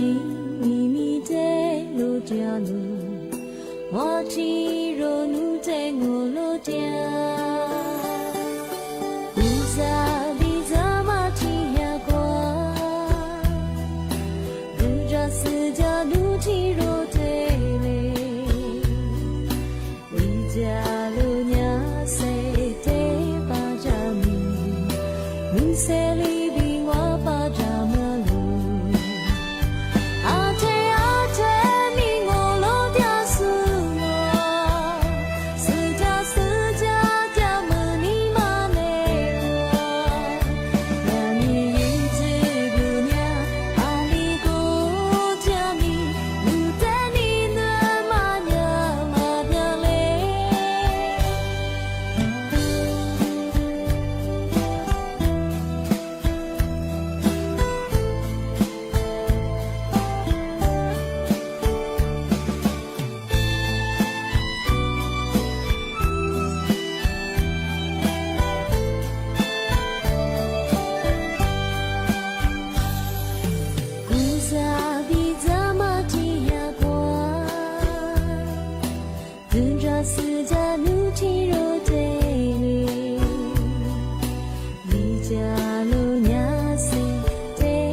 是的话咋不来画画啊？我历史我多次的话ไปแล้ว我历史我ปากกากู我เป็นยา我历史我โดยจะมาทาจังหวัดเชียงใหม่ไงปัจจุบันแนวดาสถานีวิทยุกระจายเสียงแห่งประเทศไทยจังหวัดเชียงใหม่ที่รีแบงงงวิทยุว่าโดยจะมางเป็นยายี่ระบบยา AMยี่ความถี่ของเพื่อติดตัวลี่ฮาสิจะโชว์ขึ้นกว่าโจนยาโดหลังวิทยุเนี่ยที่ท่าวฟิสบัวคือไลฟ์สดจะยี่ชื่อเพลงของเพื่อสวทเชียงใหม่ AM 1476กิโลเฮิรตซ์ที่รีโบนยาโดหลังลิสงมันจะคือแน่ๆที่ขวาโดที่มอลที่ขวาโดที่มอลมันจะคือหนีโมขวาเยซาโมด้วยแน่ๆก็คือหนีจุดแน่ๆก็คือชมโมขวาเยเจียมโมซดงที่จุดโมดงนะที่เยขวาเยน่ะเยซที่นี่เลยดงนี่เมที่ยูเป็นยังไงลิสูอันบาบะคือ你哈姑你听嘛啊？你没听嘛？和你一个你都你真话过的过嘛？我太爸我们呀ซาฮาเฮยิงนี่มีถึงบ่คือนัดชวนวันเสาร์ที่8ไงเดือนมีนาคมไงพศบ่คือ2568ที่คุมางงที่เนี่ยคือนี่เนี่ยคืเสียว่าถึงมาปีมาซื้อจริงใช่มั้ยเนี่ยนี่มีถึงบ่คือนัดชวนยิงซั่นเนี่ยบ่คือ哪尼วันหยุดที่ยิงคนได้บ้างไงอามาอันนี้ตัวกับเบียร์เฮงอ่ะอามาก็เดี๋ยวมาดูแลสุขภาพยังไงที่นี่ครับว่าอะไรกว่าเยอะครับคือด้วยโลชิสบะเฮอ่ะขึ้นยังยอดเจี๊ยบว่าโลชิสบะเฮเลยก็เลยก็มาตัวชิคกี้พายสุกุติยังไงที่ก็ถือว่าเนี่ยว่าโลชิเฮตัวแบบตัวชิสุงอ่ะฟุกิสบะฟุกิมาคือด้วยยังไงทำไมเนี่ย我们家和我们这样我讲哦，听人家听人家和理解和人家去讲啊，啊我听了不也不很多啊，这说那觉得很那么发达哇，那说那觉得很那么失败这啊我路边儿的哇这啊我ทรัพย์สินแบ่งไงที่เราช่วยเสียสุขภาพคือขึ้นยาชิจูว่างาขึ้นยาหุบเบื่อกันได้ไงเพราะว่าโนปัจจุบันยังว่าอาทิตย์ประกาศว่าโลชิสุเป็นยังไงช่วงวันหยุดงานนะส่วนยินดียังแบ่งไงวันหยุดทั้งพวกมันไงอาทิตย์ยังวันธรรมดางงะแล้วก็เยอะโลชิสุเป็นยังไงเอาสติคือจัวงานโลชิประกาศช่วยชิว่าโทรศัพท์ช่วยเนี่ยโลชิมาถ่ายเยโลชิประกาศสุมิสาคือดูจากว่ายังไงเราก็จะบอกว่าคือนุ่งหัวมังงะโลยุสุว่าคือมีจัวงะอาจารย์นุ่งปุ่นโดสุนาเลดงอสุชีขอเลดงอว่าคือสุโลเบียว่าคือเนี่ยวิธีมาคือเนี่ยนุ่งรับผิดชอบอยู่ตรงอีตรงต่างงานช่วงงะแล้วว่าคือมาพิจารณาเจ้าว่าไงมาเกิดเจ้าคือเนี่ยคือเอาโลชิสุเนี่ยคือขึ้นเนี่ยยอดเจียงมาก็เดี๋ยวมาสู้ดีๆกว่าเสียเนี่ยคือโลชิงะยิ่งมือสุดท้ายว่าคือกาแฟแต่ขวดโดกาแฟดมได้ว่าคือเป็นเนี่ยแต่ขวดเสือเราก็จะบอกแต่หนาเนี่ยคือสนับเทียบแบบแต่ยิ่งเมื่อเนี่ยโลชิแต่โอคือหนาเนี่ยโลชิงะมาคือว่าคือกูละคือที่เรียกประกาศจะยังไงเอาโลยูสุโลชิสุเป็นคือเนี่ยยอดเจียงไงอาชีพพูดว่าคือโนโลชิเป็นยังโนจุดชิวงาโนโลชิยังมันจะชิวแบบจะสุดแล้วยูแบบคือเราจะกว่าโลกุดก้ามาเราชุ่มเมียแบบจะเราชุ่มเชื่อมาคือไปเลยแบบไงที่มาคือโนโอ้งาคือเนี่ยรับผิดชอบยุดมดังเราตัวไปคือทุกวันละมังไงที่ชิวอะไรบ้างเนี่ยคือเมื่อเนี่ยล่ำได้ยังไงที่แบบโลชิสุโลยูสุเป็นยังโลชิเป็นยังคือทับฟุกิโลชิเป็นคือโลจูชิงะเลยคือแล้วก็หมดสิ่งใกล้ชิงะอาทิตย์นี้คือเอาโลชิเป็นคือสุมิซาสวางอ่ะเอามิซาคือสวางอาทิตย์นี้เราก็จะบาสุกว่าแต่เอาเวลาโลปันหน้าอยู่ตรงว่าแล้วก็กดแต่ตีเยี่ยมพอใจมาคือถ่ายเยี่ยมช่องงาเอาโลชิสุเป็นยังคือยิมาชิยี่ว่าช่องงาเอาที่เรียกมายิงเป็นยังอาจารย์นูเฮ你妈唔是我，你妈唔是不和我，这对了，可别了，可不这个付了花吃，里边拉出血色不样个，我一块接受，我刚才接受不和，你妈啥嘛我จำน้องมาแต่กิเลสงานมา和我和ที่ปากกาที่ใช้กุญแจโลชิสุบจะมา和เนี่ยใจเย็นมีน้ำใจที่เลยจ่าหน้าไปจ่ายิ่งจีสาไปก็แต่กุญแจ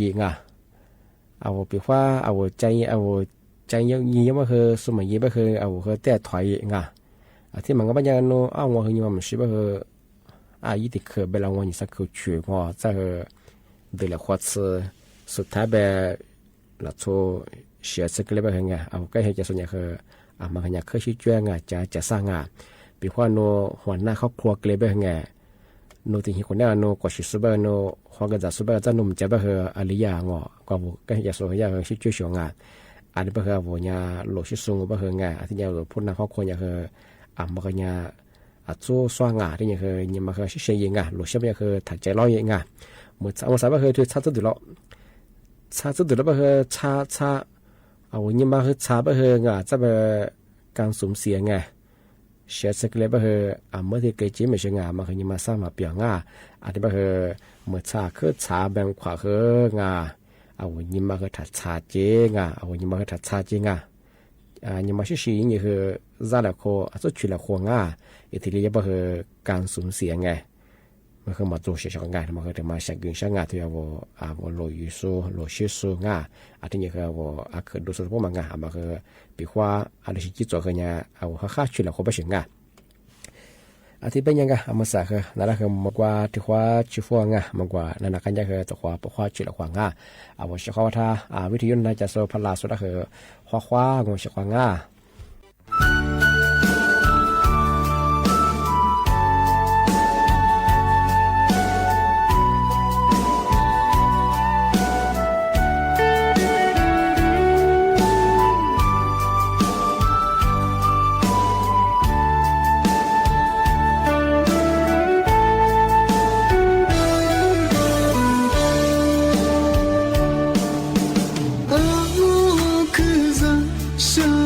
giờ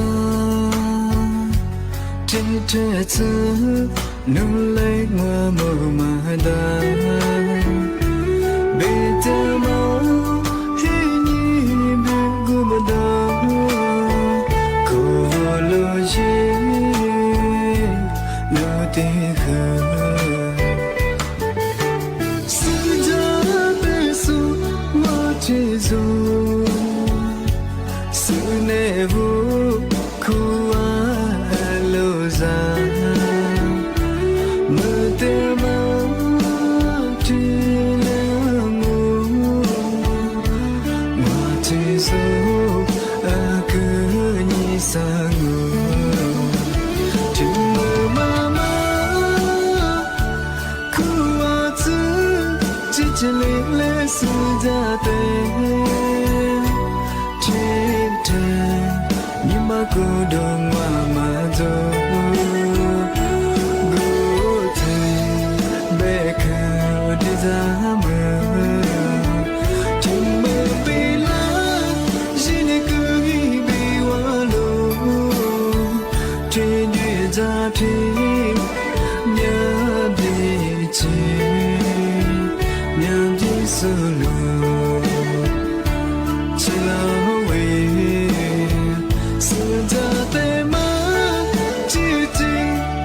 thế rồi ra ngoài nhưng mà sao mà không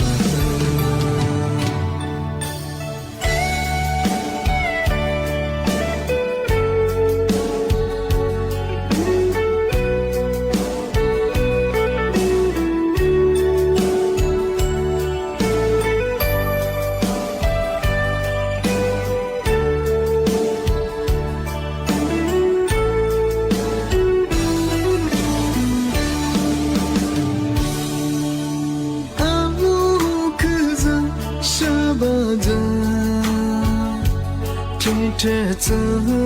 nâng lấy ngoa màu mà đã về tê máu thế nhi đưa gu mà đó cô lâu gì lâu tì khờ sự giờ tê su ngoa thế dù sự nề vô khu lâu ra mơ tê mơ chỉ lẽ ngủ mà chỉ dù cứ như xa ngủ chỉ mơ mà khu chữ chỉ lẽ sự ra tê thế thân nhưng mà cô đông mà rồi bố thề bê khờ như ra mơ tình mơ bị lá chỉ để cứ nghĩ bị hoa lô trên đi ra thì nhớ đi solo chỉ lâu sự ra tê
小伙娃ก็จะมาได้ช่วยกันเนี่ยแบบจะ知道咩ไงยาอาหารห้าหมู่แบบมาที่ปีก小伙娃อาวุธชุดแบบมันเนี่ยมาจำมาดูมาดังไงก็จะ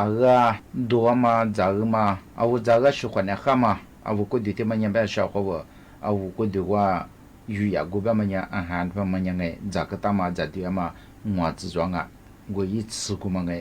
我是一下过嘛我这对没下也不有装嘛我喜欢来了所以也比我呀อาหารหลักห้าหมู่กูห้าหมู่แบบมันเนี่ยกูหัวบูมันเนี่ยจะที่这里我这里就ว่าจะ对就ว่าแต่มาเนี่ย我老出喜欢呢哈对了哎是咪这里是这滚吧小伙伴我过对แบบมันเนี่ย阿里ที่这个真哎怕哈流怕ขา流我แบบเนี่ยอาเรื่องที่จะน่าพิจารณาที่กะอาหารหลักห้าหมู่แบบมันยังเป็นงูเฉาเขาว่ายี่ปอยู่แบบมันยังว่าชวนอะไรเนี่ยคือจังไงเอาว่าสปูรุปัวเป็นตัวยิ่งชงไงสปูรุปัวที่ว่ายี่ฟื้นกูมาจุงแบบเนี่ยยี่สื่อมาดูกันแล้วละยี่พิจารณายี่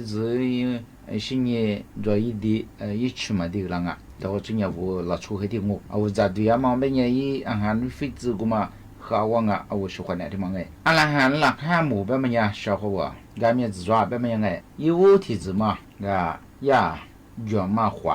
夫安诺安日子对就是了装是你自体质嘛แบบยังที่呀แป้งน้ำตาล不得很ไง呀别都没吃断等ไงที่มันละ装是你啥子体质嘛แบบยัง无票面แบบมันยัง一片一起吃ไง无票面แบบมันยังผัก一片一起吃嘛是无票嘛แบบไงที่มันละ装是你我里部的部嘛我们也试都是是不是指的是被穷ที่มันละ装是你我自体质嘛我们也开满的原嘛的是不如不ที่มันละ装ที่กางที่มัน最近我子小伙伴那边嘛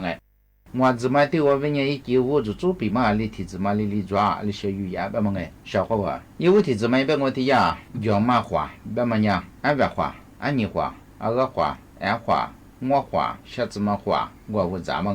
是一看呢比话我一看那个嘛有的一比么是你一里天东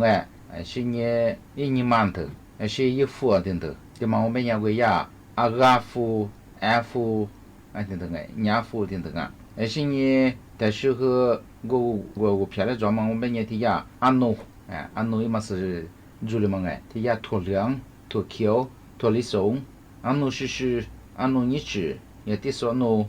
等等个最近当但是和安诺来大嘛是是有个呀安日子的呀是下当的安日子有个保安下当的ที่มาจุจังกูมาไม่ยี่ไปอยู่แบบมันยังเสียอยู่ยาชอบเขาว่ากูก็เดือดขวาใช่ไหมมาเตะละมายี่มาบีละมาไง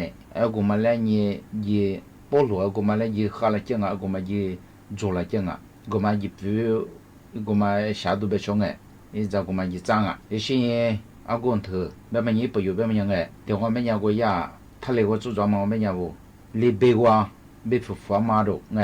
สิ่งยาเคลื่อนไหวกูแบบยัง我喜欢呢，喝了这个的下桌嘛，有时的嘛，一下我有多不拉多，只是不拉嘛，只是得拉嘛，等等我们家小伙伴我人家我们家把我这我们家一乌拉木拉上是个得乌拉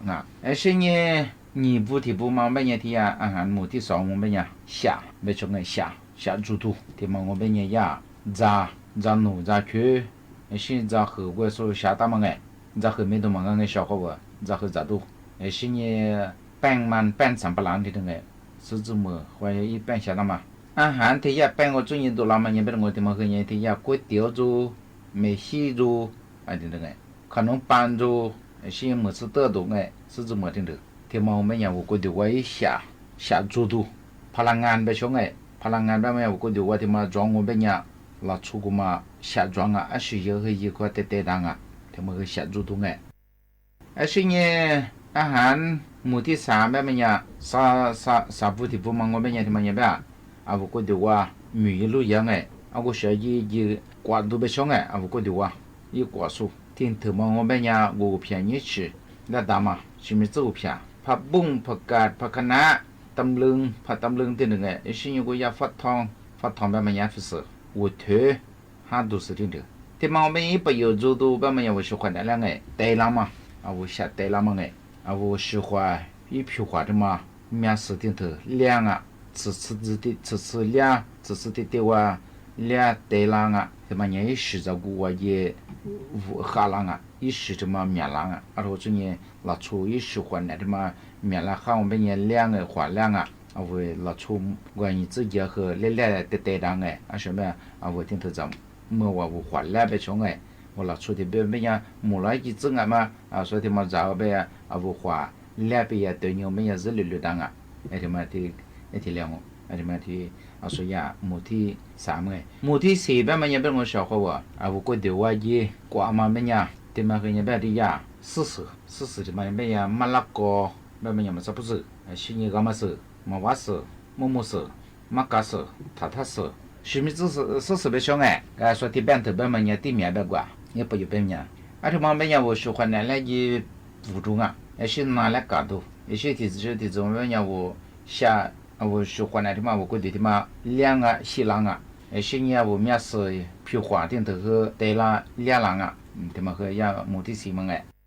目的哈，我目的木嘛我本人小伙我不的不嘛我本人，这么也别我估计，个提呀一次没错一次我最近做了嘛，200次2次，而且呢个是不如把我票面的，他妈吃哎做下得了嘛，面子装哎，那么土啊，那么啊，你吃对，我吃东哎，而且嘛不吃的，一不有别么人小伙我真正我们家我下做东啊。พลังงานที่มัน我觉得ว่า我觉得热浪嘛，天头嘛做咩呀？我觉得ว่า热嘛做咩也自然小伙伴。那出国嘛吃嘛我们呀对人子的个下嘛做，天头嘛做嘛我们呀养啊，我这样我觉得ว่า热没大嘛我们呀天头我最漂亮啊，我头最近天头我最近没呀我下得下我年不小哎，我最近小伙伴没啥我那出别么呀อาหารที่งอหมูแม่มันยังไงจากกัวแม่มันยังไงอะไรที่จะทักอะไรเกี่ยอะไรก็แบบที่นี่ลีจำมันแบบนี่สัญญาเป็นยังที่วันนี้จำมันคิดว่าไงอะไรที่จะมาแต่หมอจะเลี้ยแบบมันยังมันอะไรจะจากกูที่จะจะยังชิบะตั้งไงกูมาไม่ยาวกูดูว่าชวนเนี่ยกูนี่ปั้นถึงมาจบยาคือน่าเพียงน่าชื่อผิวละหัวไงทำมาพอดูเป็นงอชาวเขาว่าอาหารหลัก5หมู่แบบมันยังไงที่นี่มันไม่ยังเลี้ยงที่ยังว่าจำมันคิดไง叫我小伙伴ว่า出笔画，俺也基本么个天你的狗我都没快喝嘛现在，现月嘛花边么个天你人家天子，半年我在给，个副边么个天地嘛另一个3里块钱我怎么进来天我过点呀，月个人呢给出毛病呀，的明明我怎么给，小朋友我下多下面找到哎，现在咱面嘛和边我不当嘛家当嘛和，印刷大师，随便人在印刷师嘛我们呀。我们在一次过嘛，一下做嘛，10多吧，也不要面嘛种哎，我一百的这个样每百我们一下个嘛面，我便宜时候的我，我咋个米的咋个别的我，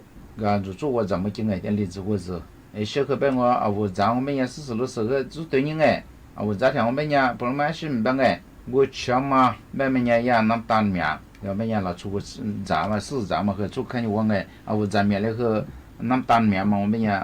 มาค่ะเนี่ยเอาก็เดี๋ยวใช่ป่ะช่วยคนเมียเลยไปอยู่กูมันไปน้ำผิวไอ้เช่นน้ำมันหมูกว่าซึ่งเธอที่ว่าเอาจะมาแบบอะไรเงี้ยที่ว่าเนี่ยแบบไอ้ที่เดี๋ยวช่วยคนเอาจะลูน่าจะก็ที่เดี๋ยวมันยาจะกูตั้งอยู่ก็เดี๋ยวอยู่อยู่กูมันตั้งเงี้ยจะก็งูแบบเนี่ยงูมันคือน่าว่าเงี้ยแต่ที่มันเป็นชาวเขาว่าน่าแลปีกแบบกันมั้งเงี้ยก็ชาวเขาว่าจะตัวเมียจะกูที่ว่าปีกอะที่ว่ามันยังน่าที่แรกกันนะ你是天呀，错过我发誓铁过我谢谢你生。你我啥茄子瓜也多少来花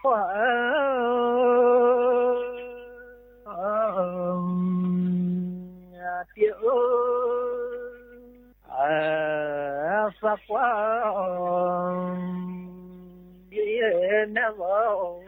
来月天。你是我那边三天子快都人，来快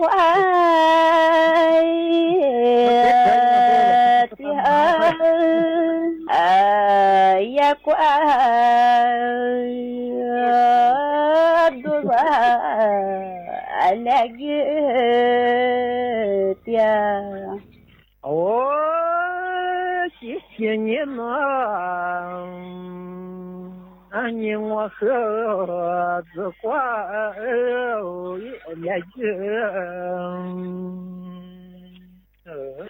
你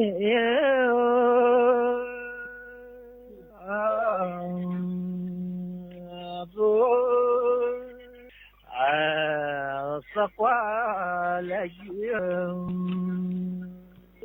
的毛三呀子，那边嘛，我的是来快的嘛，三呀子，来个。的嘛，三呀子，谢谢你呢，你和三年我去多，也别走，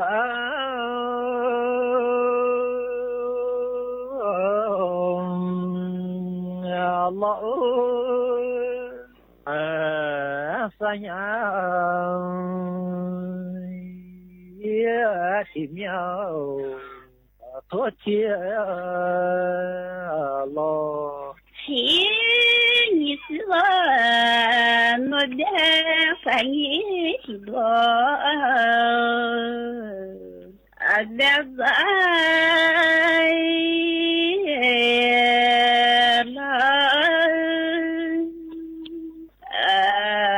三呀，前面多点了。谢谢你想，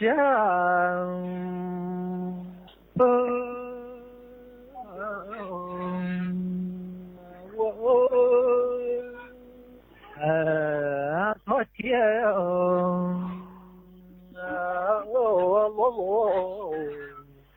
撒花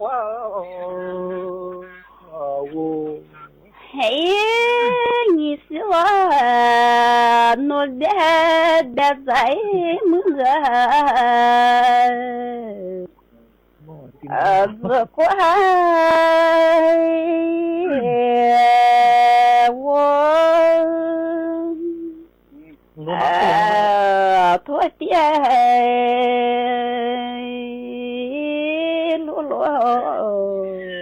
也怪我，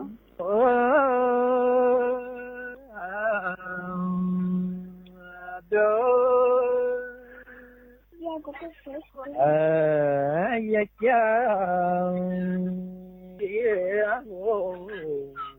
我们呀就。我的那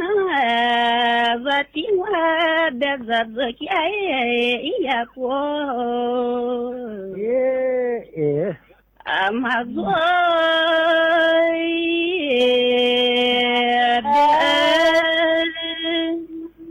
的也讲阿罗阿妈呀的。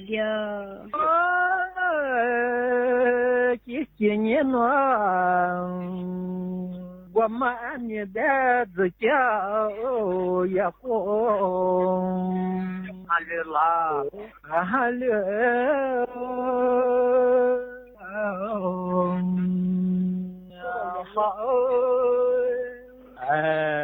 也叫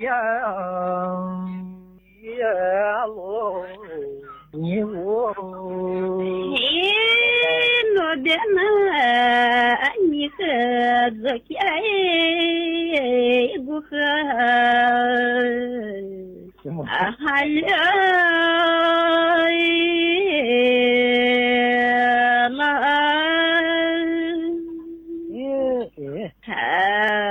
ya kia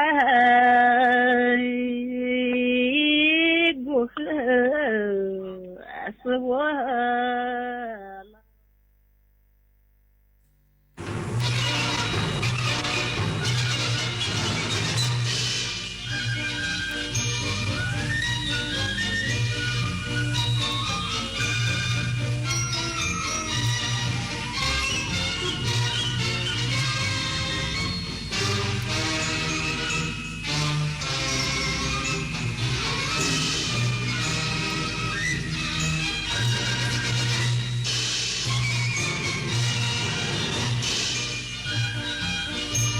ที่นี่สถานีวิทยุกระจายเสียงแห่งประเทศไทยต่อไปเสนอข่าวซึ่งมีหัวข้อข่าวดังนี้นายกรัฐมนตรีหารือผู้บริหารบริษัทชั้นนำของสวิตเซอร์แลนด์เสริมสร้างความร่วมมือขยายตลาดสินค้าไทยระดับพรีเมียมรัฐบาลออกมาตรการเร่งด่วนช่วยเหลือชาวนาในช่วงราคาข้าวตกต่ำโดยสนับสนุนเงินช่วยเหลือไร่ละ 1,000 บาทไม่เกิน10 ไร่ต่อครัวเรือนผู้นำสหรัฐกำลังพิจารณาการดำเนินมาตรการคว่ำบาตรครั้งใหญ่ต่อรัสเซียหากยังไม่ยอมบรรลุข้อตกลงสันติภาพกับยูเครนโปรจีนอัธยาธิติกุลและโปรแจนวิชานีมีชัยหลังจบรอบ2รายการกอล์ฟบูเบ LPGA อยู่ที่อันดับ15ร่วมต่อไปเป็นรายละเอียดของข่าวนายกรัฐมนตรีหารือผู้บริหารบริษัทชั้นนำของสวิตเซอร์แลนด์เสริมสร้างความร่วมมือขยายตลาดสินค้าไทยระดับพรีเมียมพร้อมสนับสนุนภาคเอกชนต่างประเทศลงทุนในไทยได้สะดวกยิ่งขึ้นนางสาวแพทองธารชินวัตรนายกรัฐมนตรีพบหารือผู้บริหารบริษัทค้าปลีกระดับไฮเอ็นด์จากสวิตเซอร์แลนด์ซึ่งปัจจุบันมีห้างสรรพสินค้าโกบัสทั้งหมด9แห่งอยู่ในเมืองใหญ่ของสวิตเซอร์แลนด์โดยมุ่งเน้นการสร้างความร่วมมือทางเศรษฐกิจระหว่างไทยสวิตเซอร์แลนด์โดยเฉพาะด้านการลงทุนและการขยายตลาดสินค้าไทยในสวิตเซอร์แลนด์ผ่านช่องทางการค้าปลีกของโกบัสเน้นการจำหน่ายสินค้าระดับพรีเมียมเป็นเครื่องสำอางและเสื้อผ้าซึ่งนายกรัฐมนตรีได้เสนอแนวคิดในการสร้างโอกาสให้กับผู้ประกอบการไทยในการผลิตสินค้าหัตถกรรมคุณภาพสูงเพื่อส่งออกไปยังตลาดยุโรปขณะที่ทั้งสองฝ่ายยังได้หารือเรื่องการแลกเปลี่ยนประสบการณ์และความรู้ในด้านการบริหารจัดการห้างสรรพสินค้าและการนำเทคโนโลยีดิจิทัลมาพัฒนาธุรกิจค้าปลีกเพื่อสนับสนุนการเติบโตทางเศรษฐกิจอย่างยั่งยืนนอกจากนี้นายกรัฐมนตรียังพบหารือกับผู้บริหารบริษัทริชมอนด์บริษัทสัญชาติสวิสซึ่งดำเนินธุรกิจด้านสินค้าแบรนด์หรูโดยเฉพาะในหมวดเครื่องประดับนาฬิกาและแฟชั่นโดยมีการแลกเปลี่ยนประสบการณ์ความเชี่ยวชาญเพื่อเพิ่มโอกาสให้สินค้าและนักออกแบบไทยย้ำว่ารัฐบาลให้ความสำคัญกับการอำนวยความสะดวกในการลงทุนรวมทั้งลดขั้นตอนในการขอใบอนุญาตและขั้นตอนในการทำงานซึ่งอาจทำให้ล่าช้าตลอดจนสนับสนุนการทำงานที่ตรงตามเทคโนโลยีปัจจุบันเชื่อว่าจะสนับสนุนให้ภาคเอกชนต่างประเทศลงทุนในไทยได้สะดวกยิ่งขึ้นและเพิ่มโอกาสสินค้าไทยในต่างประเทศด้วยขณะเดียวกันยังได้พูดคุยถึงการสนับสนุนและแลกเปลี่ยนระหว่างสถาบันด้านการศึกษาเพื่อพัฒนาศักยภาพแรงงานและสร้างสภาพแวดล้อมการทำงานที่เป็นมิตรซึ่งไทยให้ความสำคัญด้านพลังงานสะอาดความยั่งยืนรวมถึงการเสริมสร้างความสามารถทางด้านดิจิทัลและพร้อมที่จะร่วมมือกับบริษัทเพื่อแลกเปลี่ยนโอกาสระหว่างกันผลิตนาถ ขวัญแสนสุขรายงานรัฐบาลออกมาตรการเร่งด่วนช่วยเหลือชาวนาในช่วงราคาข้าวตกต่ำโดยสนับสนุนเงินช่วยเหลือไร่ละ 1,000 บาทไม่เกิน10ไร่ต่อครัวเรือนพร้อมวางมาตรการระยะกลางและระยะยาวช่วยเพิ่มรายได้ให้เกษตรกรอย่างยั่งยืนนายภูมิธรรมเวชยชัยรองนายกรัฐมนตรีและรัฐมนตรีว่าการกระทรวงกลาโหมเปิดเผยว่านางสาวแพทองธารชินวัตรนายกรัฐมนตรีตระหนักถึงความเดือดร้อนของชาวนาถึงปัญหาราคาข้าวตกต่ำโดยพยายามติดตามการแก้ไขปัญหาให้มีความคืบหน้าซึ่งเป็นอำนาจหน้าที่ของกระทรวงและรัฐมนตรีที่เกี่ยวข้องที่ต้องรับผิดชอบในเรื่องนี้และหาแนวทางดำเนินการเรื่องนี้อย่างเร่งด่วน ทุกคนตระหนักแล้วท่านนายกก็เคยยืนยันแล้วผมว่าถ้าเรื่องจากความเดือดร้อนเราก็มีหน้าที่พยายามที่จะทำความเข้าใจและชี้แจงแล้วก็ในส่วนของรัฐมนตรีที่เกี่ยวข้องเขาก็ต้องรับผิดชอบในการที่เป็นดำเนินการนะครับก็มีอะไรที่ต้องการปัจจัยเพิ่มเติมอะไรที่มันสำคัญและต้องใช้มติครม.ก็นำมาเสนอในครม.ก็ขอให้เป็นเรื่องของรัฐมนตรีเจ้ากระทรวงนะครับด้านนายพิชัยนฤทธพันธ์รัฐมนตรีว่าการกระทรวงพาณิชย์กล่าวว่าราคาข้าวที่ตกต่ำในขณะนี้เป็นผลมาจากอินเดียผู้ส่งออกข้าวรายใหญ่กลับมาส่งออกข้าวอีกครั้งโดยในระยะสั้นรัฐบาลได้ออกมาตรการช่วยเหลือชาวนาสนับสนุนเงินช่วยเหลือไร่ละ 1,000 บาทไม่เกิน10ไร่ต่อครัวเรือนซึ่งเป็นข้อเสนอที่มาจากชาวนาเพื่อบรรเทาผลกระทบจากราคาข้าวตกต่ำส่วนระยะกลางและระยะยาวรัฐบาลเร่งพิจารณาแนวทางเพิ่มรายได้ให้เกษตรกรโดยการวางระบบการเกษตรให้เหมาะสมกับสภาพตลาดและศักยภาพของพื้นที่พร้อมยืนยันไม่มีนโยบายให้เปลี่ยนจากการปลูกข้าวเป็นการปลูกกล้วยเพียงเสนอทางเลือกเพิ่มเติมให้เกษตรกรในพื้นที่ที่เหมาะสมเท่านั้นซึ่งกระทรวงพาณิชย์มีการทดลองปลูกกล้วย 150,000 ต้นเพื่อเป็นตัวอย่างให้เกษตรกรเห็นถึงโอกาสในตลาดต่างประเทศผมให้สัมภาษณ์หลายคนว่าราคาข้าวเพราะว่าอินเดียเริ่มส่งอินเดียไม่ได้ส่งมา 2-3 ปีฮะราคาข้าวก็ดีขึ้นไปถึง11,000แต่พออินเดียประกาศส่งออกข้าวเนี่ยราคาก็เริ่มทยอยลงเราก็ได้รับฟังพอออกมาตรการเราก็เปิดเสียงรับฟังชาวนาก็มายกขอคุยกันจำนวนมากนะครับเราก็รับความคิดเห็นแล้วปรากฏว่าทางนบข.ใหญ่เนี่ยสรุปว่าจะให้ 1,000 บาทไม่เกิน10ไร่นะซึ่งก็เป็นเงินที่เหลือค้างจากข้าวนาปีนะฮะอันนี้ไม่ได้ของงบเพิ่มเติมใช้จากข้าวนาปีมาทั้งนี้รัฐบาลอยู่ระหว่างดำเนินมาตรการกระตุ้นราคาข้าวทั้งการเจรจากับประเทศผู้ส่งออกเช่นอินเดียและเวียดนามเพื่อช่วยรักษาเสถียรภาพของราคาตลาดโลกรวมถึงการทำข้าวถุงขายผ่านช่องทางโมเดิร์นเทรดเพื่อช่วยดูดซับปริมาณข้าวในตลาดและพยุงราคามุ่งหวังให้เกษตรกรมีรายได้ที่มั่นคงในระยะยาวด้วยการเพิ่มรายได้ผ่านการพัฒนาผลผลิตและการขยายตลาดส่งออกชวิสาปทุมมารายงานการยางแห่งประเทศไทยส่งเสริมการบริหารจัดการสวนยางแบบอารยเกษตรเพิ่มรายได้ให้เกษตรกรกว่า3เท่าจากวิธีการทำสวนยางแบบปกตินายสุขทัศน์ต่างวิริยกุลรักษาการผู้ว่าการยางแห่งประเทศไทยเปิดเผยว่าการยางแห่งประเทศไทยมีแนวทางที่จะส่งเสริมให้เกษตรกรชาวสวนยางรายย่อยมีรายได้เพียงพอเลี้ยงชีพและยกระดับคุณภาพชีวิตให้ดีขึ้นโดยสิ่งสำคัญที่เกษตรกรต้องทราบคือลักษณะของดินธาตุอาหารในดินของพื้นที่เพาะปลูกสายพันธุ์ยางพาราที่เหมาะสมกับสภาพพื้นที่และที่สำคัญคือแนวทางการบริหารจัดการพื้นที่การเกษตรโดยนำเทคโนโลยีและนวัตกรรมเข้ามาเสริมประสิทธิภาพอาทิการใช้ฮอร์โมนเอทิลีนร่วมกับเทคนิคการกรีดยางแบบหน้าสั้นการเจาะต้นยางที่จะเป็นการทำเกษตรแบบประณีตและช่วยเพิ่มรายได้ให้เกษตรกรได้กว่า3เท่าจากวิธีการทำสวนยางแบบปกติรวมถึงไม่ทำให้หน้ากรีดของต้นยางเสียหายจึงไม่จำเป็นต้องโค่นต้นยางอีกด้วยตลอดจนการบริหารจัดการสวนยางด้วยการลดการใช้ปุ๋ยเคมีเพื่อสร้างสมดุลด้วยการบำรุงดินและต้นยางพาราด้วยจุลินทรีย์และน้ำหมักชีวภาพซึ่งการบริหารจัดการสวนยางแบบอารยเกษตรนี้จะตอบสนองต่อกลุ่มตลาดสินค้าอินทรีย์ถือเป็นการขยายตลาดยางพาราและสร้างมูลค่าเพิ่มให้แก่เกษตรกรชาวสวนยางอีกด้วย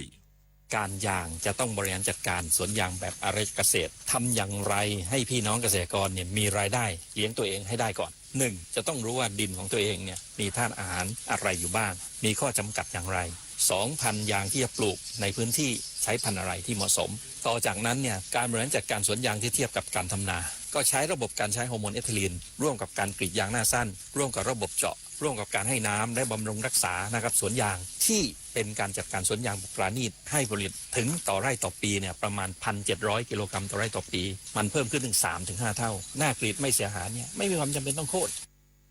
กระทรวงมหาดไทยบูรณาการกลไกทุกระดับในการป้องกันปราบปรามยาเสพติดโดยสร้างเครือข่ายเยาวชนร่วมสนับสนุนเจ้าหน้าที่มุ่งสู่เป้าหมายสังคมสีขาวอย่างยั่งยืนนายอนุทินชาญวีรกูลรองนายกรัฐมนตรีและรัฐมนตรีว่าการกระทรวงมหาดไทยมอบนโยบายการขับเคลื่อนการป้องกันและแก้ไขปัญหายาเสพติดกระทรวงมหาดไทยโดยได้เน้นย้ำให้บูรณาการกลไกทุกระดับเพื่อป้องกันปราบปรามยาเสพติดทุกมิติโดยขับเคลื่อน4แนวทางสำคัญคือการป้องกันเชิงรุกสร้างภูมิคุ้มกันทางสังคมลดกลุ่มเสี่ยงการปราบปรามอย่างจริงจังตัดวงจรเครือข่ายผู้ค้า การบำบัดฟื้นฟูอย่างมีประสิทธิภาพเพื่อคืนคนคุณภาพสู่สังคมและการเปลี่ยนกลุ่มเสี่ยงให้เป็นพลังโดยยุวสิงห์มหาดไทยรวมใจต้านยาเสพติดที่มุ่งเน้นการส่งเสริมให้เยาวชนเป็นแบบอย่างที่ดีเป็นหูเป็นตา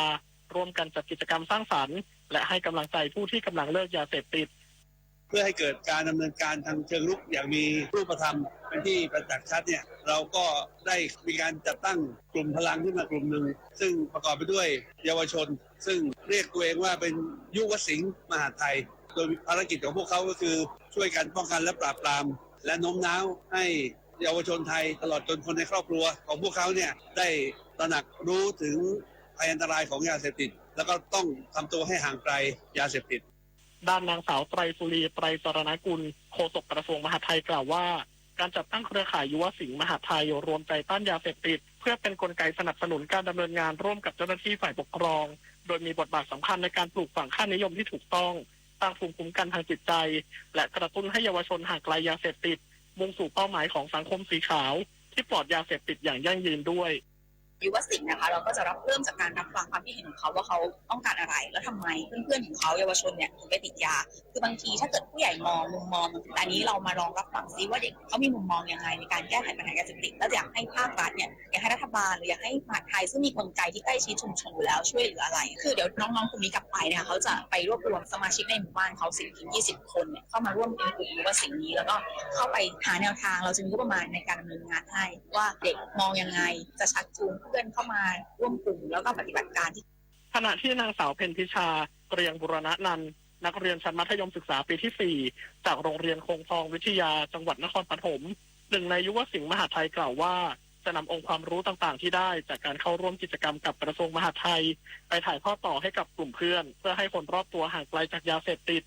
ได้ข้อคิดหลายอย่างค่ะเอาไปปรับไปแก้ไขปัญหากับทางโรงเรียนค่ะเพราะว่าทางโรงเรียนหนูก็มีปัญหากันเยอะค่ะก็อาจจะจัดกิจกรรมเรื่องยาเสพติดอะไรอย่างเงี้ยค่ะทางโรงเรียนหนูก็มีการไปเผยแพร่ให้กับพวกโรงเรียนประถมเยอะค่ะทำกิจกรรมให้เด็กนักเรียนทำกันอื่นแล้วก็พูดปัญหาหรือแบบว่าข้อคิดหรือแบบโทษอะไรนะคะให้กับเด็กประถมได้ฟังค่ะ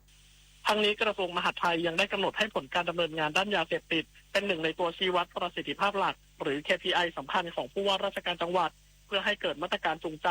และการประเมินผลที่ชัดเจนให้เกิดผลสำเร็จอย่างเป็นรูปธรรมด้วยศักดิ์ทวีศรีวิบูลย์รายงานกองบัญชาการป้องกันและบรรเทาสาธารณภัยแห่งชาติเตือนระยะวันถึง2 วันนี้กรุงเทพมหานครอาจมีฝนตกบางพื้นที่ส่วนพื้นที่ภาคเหนือและภาคตะวันออกเฉียงเหนือยังต้องเฝ้าระวังฝุ่น PM 2.5 นายจีรายุห่วงทรัพย์ที่ปรึกษากองบัญชาการป้องกันและบรรเทาสาธารณภัยแห่งชาติเปิดเผยว่าสภาพอากาศช่วงวันถึง2 วันนี้จะมีอากาศแปรปรวนกรุงเทพมหานครจะมีฝนตกลงมาบางพื้นที่และมีลมกระโชกแรงเนื่องจากเข้าสู่ฤดูร้อนที่มีอากาศเปลี่ยนแปลงเป็นระยะส่วนสถานการณ์ฝุ่น PM 2.5 ภาคเหนือกลับมามีค่าฝุ่นละอองสูงขึ้นอีกครั้งโดยกรมควบคุมมลพิษรายงานว่าภาคตะวันออกเฉียงเหนือและภาคเหนือยังมีค่าฝุ่น PM 2.5 เกินค่ามาตรฐานขณะเดียวกันอัตราการระบายอากาศมีแนวโน้มต่ำลงส่งผลให้กรุงเทพมหานครและปริมณฑลอาจมีค่าฝุ่นสูงขึ้นในวันนี้แต่หลังจากนั้นสถานการณ์จะคลี่คลายทางนี้ขอให้ทุกภาคส่วนช่วยกันบูรณาการร่วมกันแก้ปัญหาอย่างต่อเนื่องรวมถึงยกระดับการปฏิบัติตามมาตรการต่างๆเนื่องจากสถานการณ์ยังต้องเฝ้าระวังโดยเฉพาะในพื้นที่ภาคเหนือวันนี้มูลนิธิแพทย์อาสาสมเด็จพระศรีนครินทราบรมราชชนนีหรือพอสวจะออกให้บริการประชาชนในพื้นที่จังหวัดประจวบคีรีขันธ์ที่หมู่11บ้านเขามันตำบลชัยเกษมอำเภอบางสะพานจึงขอเชิญชวนประชาชนในพื้นที่ดังกล่าวไปรับบริการโดยไม่เสียค่าใช้จ่ายใดๆต่อจากนี้ไปขอเชิญรับฟังเสียงจากใจไทยคู่ฟ้าซอฟต์พาวเวอร์ไทยไปไกลทั่วโลกล่าสุดตลาดส่งออกมะม่วงไทยสุดฮิตเกาหลีใต้สั่งนำเข้าอันดับหนึ่งจากกระแสข้าวเหนียวมะม่วงกระหึ่มโซเชียลตัวเลขการส่งออกมะม่วงสดของไทยตลอดปี 2567 มีมูลค่ารวมสูงถึง 4,716 ล้านบาทเพิ่มขึ้น 15.68%โดยตลาดส่งออก5อันดับแรกได้แก่ 1. เกาหลีใต้ 2,931 ล้านบาท 2. มาเลเซีย 1,191 ล้านบาท 3. ญี่ปุ่น 139 ล้านบาท 4. เวียดนาม 131 ล้านบาทและ 5. สปป.ลาว 38 ล้านบาทรัฐบาลไทยมุ่งมั่นส่งเสริมสนับสนุนเกษตรกรรมไทยให้เติบโตไปพร้อมกับตลาดโลก โดยการรักษามาตรฐานคุณภาพและผลักดันผลไม้ไทยให้เป็นที่รู้จักซึ่งจะช่วยสร้างรายได้ให้กับเกษตรกรไทยและเสริมสร้างความแข็งแกร่งให้กับเศรษฐกิจไทยในระยะยาวสื่อสารภารกิจรัฐบาลกับผมอนุกูลพฤกษานุศักดิ์รองโฆษกประจำสำนักนายกรัฐมนตรีความเป็นผู้รู้จักเวลาเป็นรากฐานสำคัญที่ทำให้คนเราสามารถดูแลรับผิดชอบตนเองได้อันจะนำไปสู่ความสำเร็จที่สูงขึ้นต่อไปในอนาคตเด็กทุกคนจึงควรได้รับการปลูกฝังให้เป็นผู้รู้จักเวลารู้ว่าเวลาใดควรปฏิบัติสิ่งใดแล้วปฏิบัติให้ตรงเวลาทันเวลาเหมาะแก่เวลาเสมอ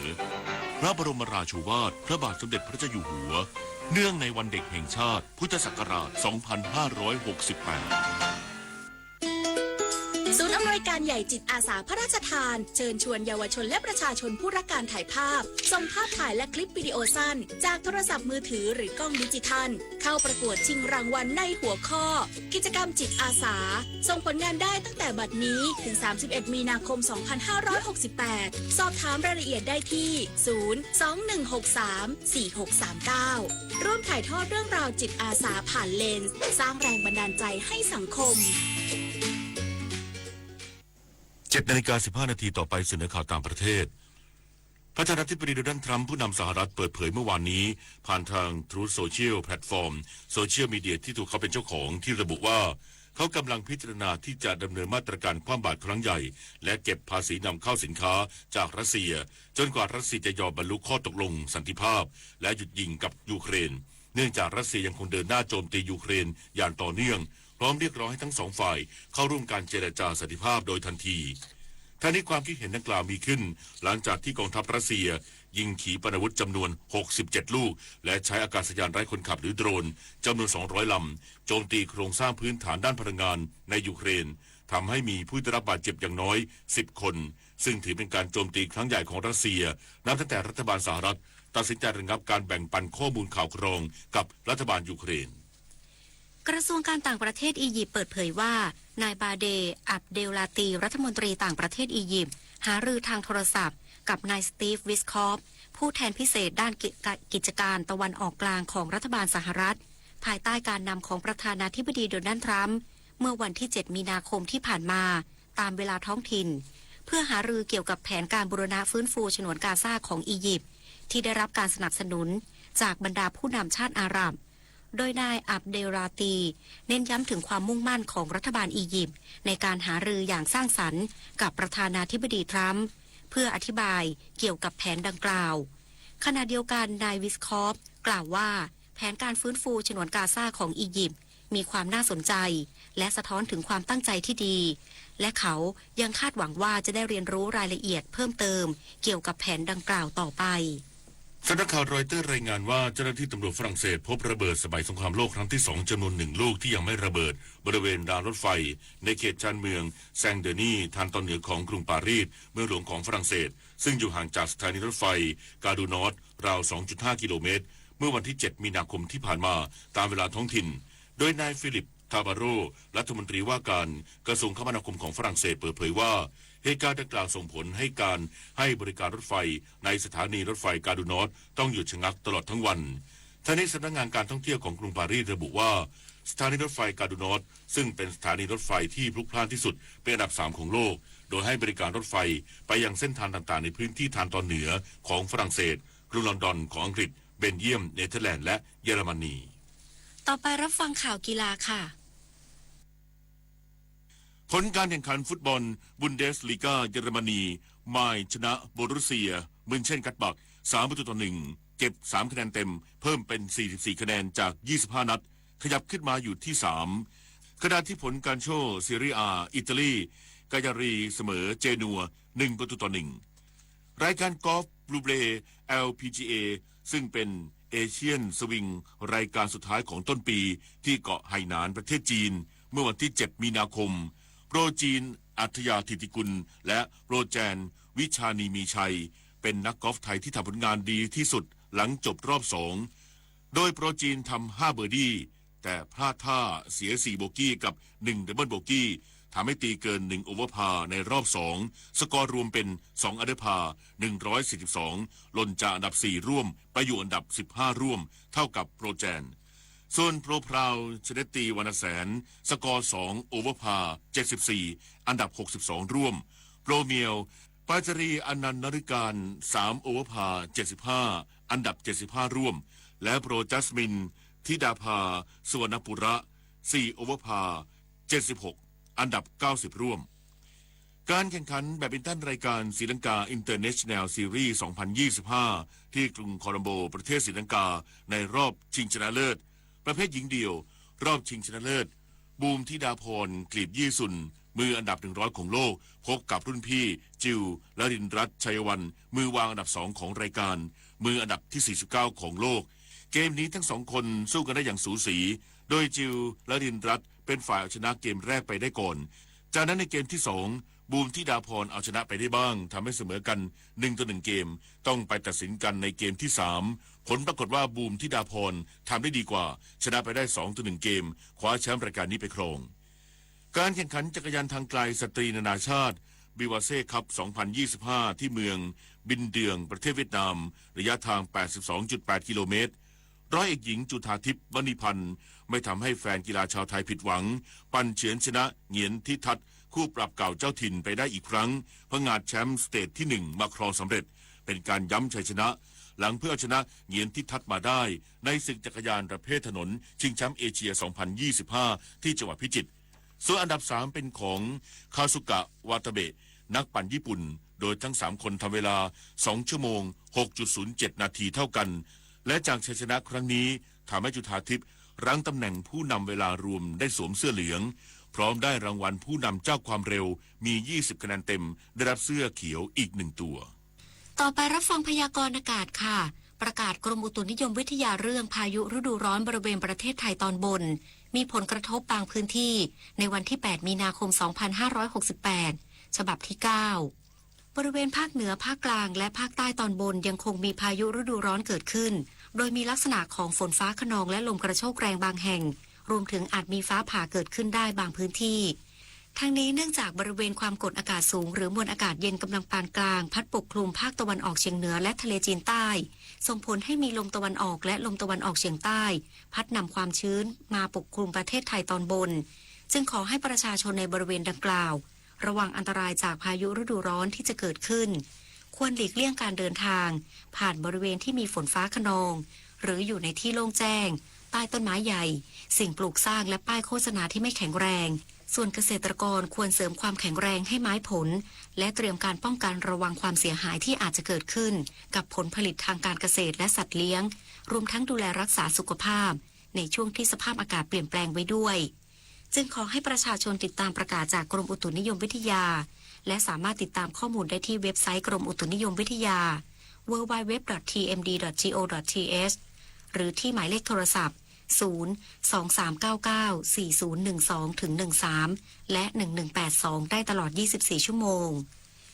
สภาวะอากาศที่มีผลต่อการสะสมฝุ่นละอองในระยะนี้การสะสมของฝุ่นละอองหมอกควันบริเวณภาคเหนือตอนบนอยู่ในเกณฑ์ปานกลางถึงค่อนข้างมากเนื่องจากลมที่พัดปกคลุมมีกำลังอ่อนถึงปานกลาง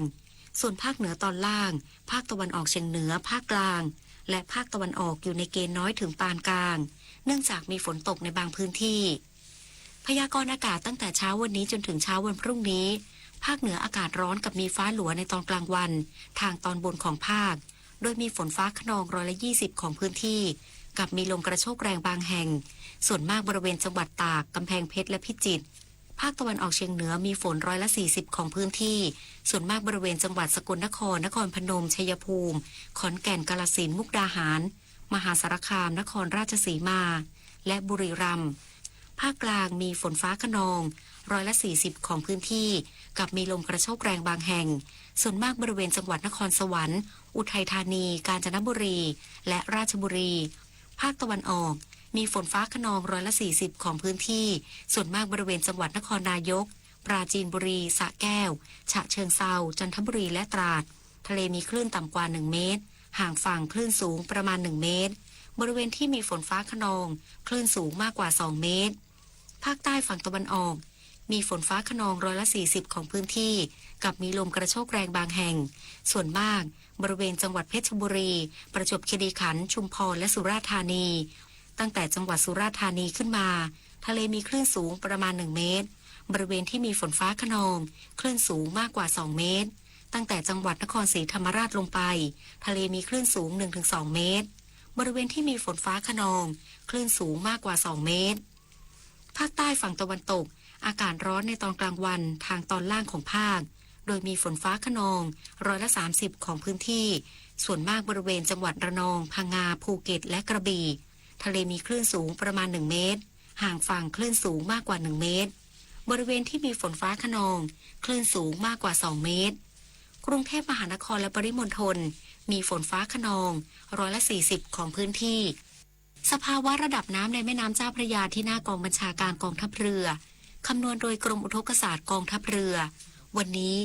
น้ำขึ้นเต็มที่เวลา 8:57 นาทีสูงกว่าระดับทะเลปานกลาง1 เมตร 21 เซนติเมตรน้ำลงเต็มที่เวลา 19:37 นาทีต่ำกว่าระดับทะเลปานกลาง59 เซนติเมตรวันนี้ที่ประภาคารกาญจนาภิเษกแหลมพรหมเทพจังหวัดภูเก็ตดวงอาทิตย์ตกเวลา 18:38 นาทีกรุงเทพมหานครดวงอาทิตย์ตกเวลา 18:27 นาที1 นาทีกับกปท.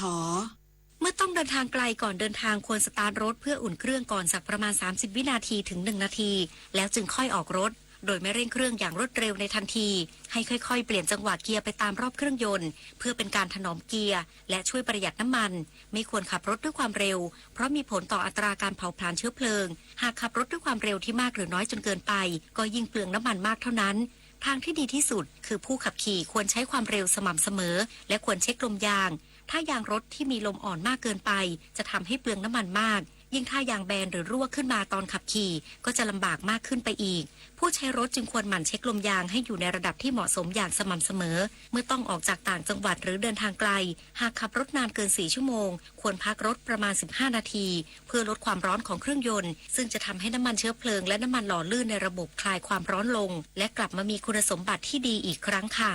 ด้วยความปรารถนาดีจากกรมประชาสัมพันธ์และกองทุนเพื่อความปลอดภัยในการใช้รถใช้ถนนกรมการขนส่งทางบกกระทรวงคมนาคมรู้รักภาษาไทยโดยความร่วมมือของสำนักงานราชบัณฑิตยสภาและกรมประชาสัมพันธ์วันนี้เสนอคำว่าความจำความจำคือความสามารถของสมองในการเก็บข้อมูลทั้งระยะสั้นและระยะยาวความจำแบ่งออกเป็น2ประเภทได้แก่ความจำระยะสั้นและความจำระยะยาวความจำระยะสั้นหมายถึงส่วนของความจำที่รับข้อมูลมาเก็บชั่วระยะเวลาสั้นๆขณะที่วิเคราะห์และตีความเมื่อเนื้อหาหรือสาระในถ้อยคำเป็นที่เข้าใจแล้วข้อมูลก็จะกลายเป็นความจำถาวรหรือความจำระยะยาวส่วนความจำระยะยาวเป็นส่วนของระบบความจำที่เก็บข้อมูลอย่างถาวรการจดจำบุคคลหรือเหตุการณ์ที่เคยเกิดขึ้นได้อย่างละเอียดแม้เหตุการณ์จะผ่านมานานแล้วก็ยังสามารถจดจำและสามารถกู้คืนความจำมาใช้ได้ผู้มีคำถามการใช้ภาษาไทยสอบถามได้ที่ www.orst.go.th สาระนานากับสารานุกรมไทยวันนี้เสนอตอนแม่แบบเครื่องจักสานตอนที่2ในสมัยโบราณช่างจักสานจะใช้ไม้ทำเป็นแบบให้มีรูปทรงตามความต้องการก่อนแล้วจึงสานทับแม่แบบอีกทีหนึ่งเพื่อให้ได้เครื่องจักสานที่มีรูปร่างและขนาดที่เหมือนกันเป็นจำนวนมากเช่นการสานกระบุงในจังหวัดแพร่ช่างจะสานกระบุงแม่แบบก่อนแล้วจึงสานกระบุงที่ต้องการตามแม่แบบที่สานไว้เช่นหมวกหรือกุบในภาคเหนือมักใช้ไม้กลึงเป็นรูปหมวกเป็นแม่แบบแล้วสานโครงหมวกตามแม่แบบนั้นจากนั้นบุด้วยใบลานหรือใบตาลอีกชั้นหนึ่งวิธีนี้จะทำให้ได้หมวกที่มีรูปร่างเหมือนกันและมีขนาดเท่ากันติดตามเพิ่มเติมและฟังย้อนหลังได้ที่ Facebook YouTube Line และ Instagram @ สารานุกรมไทยและ www.saranukromthai.or.thสำหรับช่วงที่2ติดตามรับฟังการสัมภาษณ์นางสาวแรมรุ้งวรวัฒน์อธิบดีกรมกิจการสตรีและสถาบันครอบครัวเกี่ยวกับวันสตรีสากลประจำปี 2568 ค่ะถ้าเราทุกคนร่วมแรงร่วมใจกันร่วมทุกข์ร่วมสุขกันตั้งใจปฏิบัติภาระหน้าที่ของตนอย่างดีที่สุดเท่าที่แต่ละคนจะสามารถจะกระทำได้แล้ว ก็จะช่วยผ่านพ้นอุปสรรคปัญหาต่างๆและดำเนินชีวิตได้ด้วยความผาสุกสวัสดีพระราชดำรัสพระบาทสมเด็จพระเจ้าอยู่หัวจุฑามาสรักษาพันธ์บรรณาธิการข่าวทิติมาอินกลัมและพิญโยรุ่งสมัยอ่านเมื่อคุณใช้บริการของออมสินคุณจะพบกับเรียบร้อยแล้วนะคะ ขอบคุณค่ะ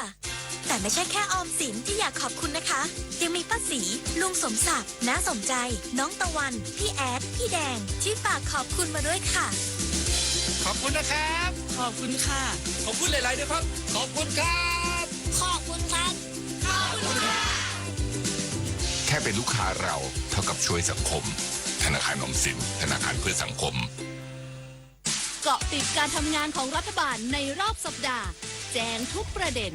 ชัดทุกนโยบายตอบทุกข้อสงสัยของประชาชนกับโฆษกประจำสำนักนายกรัฐมนตรีจิรายุห่วงทรัพย์ในรายการเสียงจากใจไทยคู่ฟ้าทุกวันเสาร์หลังเคารพธงชาติเวลา 8 นาฬิกาถึง 8 นาฬิกา 30 นาทีทางสถานีวิทยุกระจายเสียงแห่งประเทศไทยพร้อมเครือข่ายกรมประชาสัมพันธ์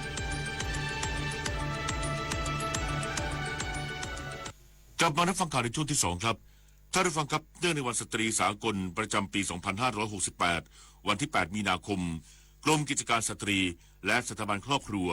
จัดกิจกรรมภายใต้แนวคิด3 ทศวรรษปฏิญญาปักกิ่งโอกาสและความท้าทายสู่ความเสมอภาคของสตรีและเด็กหญิงส่งเสริมความเสมอภาคและความเท่าเทียมระหว่างเพศพร้อมสร้างความเข้มแข็งให้แก่สถาบันครอบครัวติดตามรายละเอียดจากนางสาวแรมรุ้งวรวัฒน์อธิบดีกรมกิจการสตรีและสถาบันครอบครัวซึ่งสัมภาษณ์โดยนันพัฒน์แสนตุ้มครับ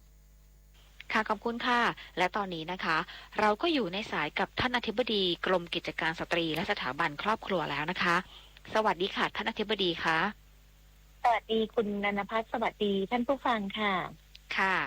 ท่านอธิบดีคะวันนี้เนี่ยก็ตรงกับวันที่8 มีนาคม 2568 หรือก็คือตรงกับวันสตรีสากลประจำปีนี้นั่นเองเราในฐานะกรมกิจการสตรีและสถาบันครอบครัวมีภารกิจหน้าที่อย่างไรบ้างคะก็ต้องเรียนก่อนนะคะว่าในส่วนของวันที่8 มีนาคมของทุกปีนะคะเป็นวันที่องค์การสหประชาชาติก็กำหนดให้เป็นวันสตรีสากลนะคะแล้วก็ในส่วนของประเทศที่เป็นภาคีขององค์การสหประชาชาติต่างก็ร่วมกันนะคะในการที่จะรำลึกถึงการต่อสู้ของสตรีกลุ่มหนึ่งที่ต้องสูญเสียชีวิตของตัวเองเมื่อวันที่8 มีนาคมเพื่อให้ได้มาถึงความเสมอภาคความยุติธรรมสันติภาพรวมถึงการพัฒนาแล้วก็กระตุ้นเติมให้เห็นถึงความสำคัญของสตรีซึ่งก็ตรงกับวันนี้พอดีนะคะในส่วนของกรมกิจการสตรีและสถาบันครอบครัวในสังกัดกระทรวงการพัฒนาสังคมและความมั่นคงของมนุษย์นะคะเรามีวิสัยทัศน์ก็คือว่าสตรีนั้นมีสตรีและครอบครัวมั่นคงสังคมเสมอภาค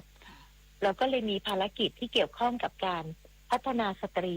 ในหลากหลายรูปแบบมากไม่ว่าจะเป็นเรื่องของการพัฒนาศักยภาพการส่งเสริมความเสมอภาคและความเท่าเทียมระหว่างเพศรวมถึงการพัฒนาครอบครัวการคุ้มครองพิทักษ์สิทธิของสตรีรวมถึงผู้ที่แสดงออกแตกต่างจากเพศโดยกำเนิดและสมาชิกครอบครัวด้วยการป้องกันแก้ไขปัญหาความรุนแรงรวมถึงการคุ้มครองสวัสดิภาพบุคคลในครอบครัวเพื่อให้เกิดความเสมอภาคและความเป็นธรรมให้เกิดขึ้นในสังคมไทยค่ะค่ะทีนี้เรื่องของการขับเคลื่อนงานด้านสตรีของกรมกิจการสตรีและสถาบันครอบครัวนะคะมีอะไรบ้างคะในปัจจุบันนี้ค่ะก็ต้องเรียนว่าเราเนี่ยทำงานภายใต้แผนปฏิบัติการด้านการพัฒนาสตรีนะคะซึ่งในแผนปฏิบัติการด้านการพัฒนาสตรีเนี่ยจะมีเรื่องของเป้าหมายสำคัญก็คือสตรีและเด็กหญิงมีโอกาสในการพัฒนาตนเองได้เป็นศักยภาพได้รับการปฏิบัติอย่างเสมอภาคเป็นธรรมปลอดภัยจากความรุนแรงในทุกรูปแบบภายใต้สังคมที่ตระหนักถึงความเสมอภาคระหว่างเพศด้วยความเข้าใจซึ่งการทำงานนี้ค่ะก็จะมีมิติสำคัญอยู่6เรื่องอาทิเช่นเรื่องของการขจัดความรุนแรงต่อสตรีเรื่องของการสื่อสารสาธารณะเพื่อปรับเปลี่ยนเจตคติค่านิยมระบบความคิดความเชื่อของสังคมให้เอื้อต่อความเสมอภาคระหว่างเพศ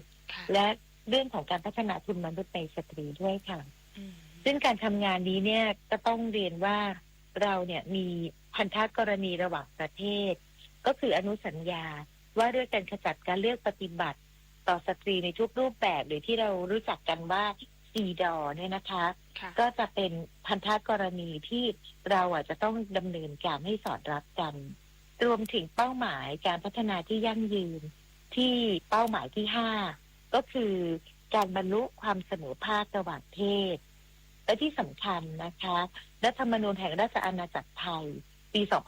2560 ได้กำหนดหลักการเกี่ยวกับความคุ้มครองศักดิ์ศรีแห่งความเป็นมนุษย์และความเสมอภาคของบุคคลตลอดจนสามารถนำเอามาตรการขจัดอุปสรรคหรือส่งเสริมให้กับบุคคลมีสามารถใช้สิทธิและเสรีภาพได้อย่างเต็มที่รวมถึงในยุทธศาสตร์ชาติด้วยค่ะในปีนี้เนี่ยค่ะการจัดงานวันสตรีสากลเป็นอย่างไรบ้างคะรวมถึงมีกิจกรรมอะไรที่น่าสนใจบ้างคะในปีนี้ค่ะปีนี้เป็นปีที่พิเศษสุดเลยนะคะเพราะว่าในปีนี้เนี่ยเราครบรอบ3 ทศวรรษปฏิญญาปักกิ่งนะคะก็เท่ากับว่าเรานี้เนี่ยไปรับเอาเรื่องของปฏิญญาที่เราทำงานเพื่อการขับเคลื่อนเรื่องมิติของสตรีและเด็กหญิงมาเป็นเวลา30 ปีนะคะครบรอบในปีนี้พอดีดังนั้นเนี่ยค่ะธีมงานนะคะในปีนี้ก็เป็นเรื่องของโอกาสและความท้าทายสู่ความเสมอภาคของสตรีและเด็กหญิงนะคะแล้วก็ในงานนี้ก็มีพิเศษอยู่2 กิจกรรมใหญ่ๆกิจกรรมแรกก็ว่าด้วยวันสตรีสากลเป็นเรื่องของการมอบโล่เกียรติคุณให้กับผู้ที่จะได้รับรางวัลสตรีสากลซึ่งปีนี้เนี่ยมีถึง16 สาขาแล้วก็มีผู้ที่จะได้รับรางวัลในวันนี้นะคะ87 รางวัลค่ะในส่วนของผู้ที่จะได้รับรางวัลนี่นะคะก็ต้องเรียนว่ามีสาขาต่างๆเนี่ยที่ครบถ้วนแล้วก็ครอบคลุมในเรื่องของความเด่นนะคะในมิติต่างๆของสตรีในประเทศไทยอาทิเช่นเรื่องของการคุ้มครองสิทธิและส่งเสริมความเสมอภาคระหว่างเพศค่ะค่ะสตรีที่ปฏิบัติงานดีเด่นในเวทีสากลแล้วก็เครือข่ายสากลนะคะด้านการอนุรักษ์สิ่งแวดล้อมค่ะด้านการพัฒนาชุมชนด้านการส่งเสริมสันติภาพนะคะค่ะทีนี้โอ้โหเห็นว่ามีหลายรางวัลมีรอบด้านเลยที่ประกาศรางวัลประกาศเกียรติคุณให้นะคะทีนี้เห็นว่าทางกรมกิจการสตรีสถาบันครอบครัวเนี่ยมีโครงการกล่องของขวัญด้วยรายละเอียดของโครงการนี้เนี่ยเป็นอย่างไรบ้างคะค่ะขออนุญาตนำเรียนอย่างนี้ก่อนนะคะว่าก่อนจะไปอีกโครงการหนึ่งนะคะมีอีกพิเศษหนึ่งอีกค่ะก็คือท่านนายกรัฐมนตรีค่ะท่านนางสาวแพทองธารชินวัตรนะคะซึ่งท่านเป็นผู้นำประเทศของเราแล้วเป็นผู้หญิงด้วยนะคะเป็นสตรีทั้งเป็นคุณแม่ด้วยแล้วก็เป็นสมาชิกในครอบครัวด้วยแล้วท่านก็เป็นผู้นำประเทศด้วยท่านก็จะได้มีการกล่าวนะคะเสนอคำปราศัยเนื่องในวันสตรีสากลซึ่งท่านก็บันทึกเทปมาให้เรียบร้อยแล้วเดี๋ยวสักครู่หนึ่งนะคะในงานก็จะได้เปิดว่าท่านมีนโยบายสำคัญยังไงบ้างนะคะค่ะส่วนเมื่อสักครู่นี้ที่ถามเรื่องของกล่องของขวัญนะคะก็เป็นอีกกิจกรรมหนึ่งที่เราเปิดตัวในปีนี้แหละค่ะเรียกว่าเป็น Pink Box นะคะเป็นกล่องสีชมพูค่ะกล่องสีชมพูนี้เนี่ยเราก็จะเขาเรียกว่าเป็นกล่องของขวัญนะคะสำหรับสตรีที่เป็นกลุ่มเปราะบางแล้วก็ซ้อนทับด้วยปัญหาต่างๆอาทิเช่นเป็น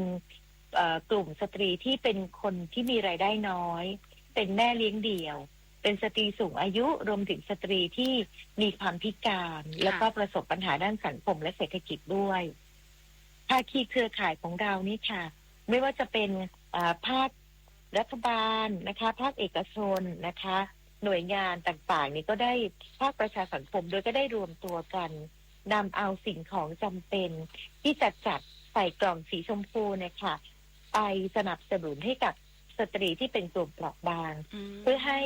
เป็นกำลังใจนะคะแล้วก็ ทำให้เกิดความมั่นคงในจิตใจมีความหวังมีพลังในการดำรงชีวิตแล้วก็กระตุ้นให้คนในสังคมเนี่ยได้ช่วยการตระหนักถึงปัญหาต่างๆของสตรีซึ่งจะนำไปสู่เป้าหมายสูงสุดนะคะก็คือเราอยากทำให้สตรีที่เปราะบางเนี่ยเข้มแข็งขึ้นแล้วก็จะเปลี่ยนความเปราะบางนั้นนะคะเป็นพลังเพราะพลังสตรีนี้เป็นพลังของครอบครัวแล้วก็เป็นพลังของสังคมด้วยแล้วก็ไปสอดคล้องกับนโยบายของรัฐบาลนะคะที่จะต้องทำให้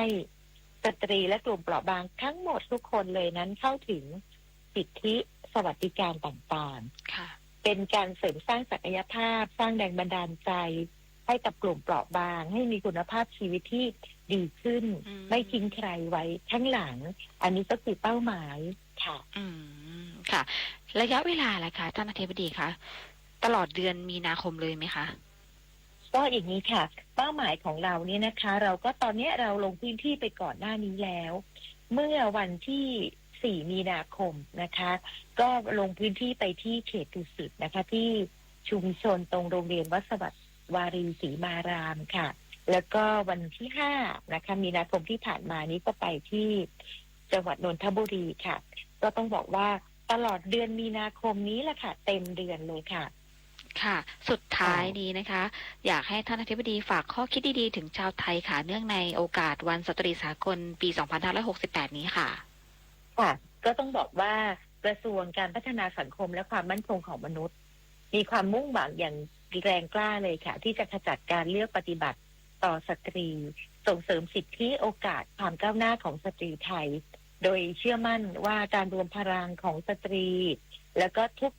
เพศวัยนะคะจะนำไปสู่การขจัดความไม่เท่าเทียมทางเพศให้หมดสิ้นไปแล้วอีกเรื่องหนึ่งค่ะก็คือฝากประเด็นสมาชิกทุกคนที่อยู่ในครอบครัวนะคะอยากจะให้รักกันนะคะแล้วก็แสดงออกถึงความรักแล้วก็มีการนำเสนอสิ่งดีงามแล้วก็ไม่แก้ปัญหาครอบครัวด้วยการใช้ความรุนแรงค่ะดังนั้นก็อยากให้ทุกครอบครัวนะคะมีสัมพันธภาพที่ดีต่อกันไม่ยอมรับไม่นิ่งเฉยไม่กระทำความรุนแรงต่อทั้งเด็กสตรีและบุคคลในครอบครัวหากพบเห็นมิติที่เป็นเรื่องของการกระทำด้วยความรุนแรงก็สามารถแจ้งเข้าไปที่เบอร์สายด่วน1300ได้24 ชั่วโมงเป็นโทรฟรีนะคะแล้วก็มีเจ้าหน้าที่รองรับอยู่ตลอดเวลาค่ะค่ะแล้ววันนี้นะคะก็ต้องขอบคุณนะคะท่านอธิบดีแรมรุ้งวรวัฒน์อธิบดีกรมกิจการสตรีและสถาบันครอบครัวเป็นอย่างสูงนะคะที่มาร่วมพูดคุยกับเราในวันนี้สำหรับวันนี้สวัสดีค่ะขอบพระคุณค่ะสวัสดีค่ะพายุรุนแรงคลื่นความร้อนน้ำท่วมฉับพลันสภาพอากาศสุดขั้วกำลังทวีความรุนแรงขึ้นอย่าชะล่าใจกับภัยธรรมชาติที่คาดเดาไม่ได้แต่เราสามารถช่วยกันชะลอสภาพอากาศสุดขั้วด้วยการลดการใช้พลังงานหันมาใช้ขนส่งสาธารณะและพลังงานสะอาดทิ้งเศษอาหารให้น้อยที่สุดมาช่วยกันลดคาร์บอนฟุตพริ้นท์เพราะทุกการกระทำเล็กๆของเราล้วนเป็นก้าวที่ยิ่งใหญ่ในการปกป้องโลกใบนี้ท่านผู้ฟังคะคณะกรรมการอนุรักษ์และพัฒนากรุงรัตนโกสินทร์และเมืองเก่ามีมติให้ความเห็นชอบโครงการส่งเสริมการมีส่วนร่วมในการอนุรักษ์และพัฒนาเมืองเก่าเพื่อจัดทำแผนปฏิบัติการทั้ง12เมืองซึ่งจังหวัดตรังเป็นหนึ่งใน12เมืองดังกล่าวทางจังหวัดตรังขับเคลื่อนเรื่องนี้อย่างไรติดตามได้จากรายงานค่ะ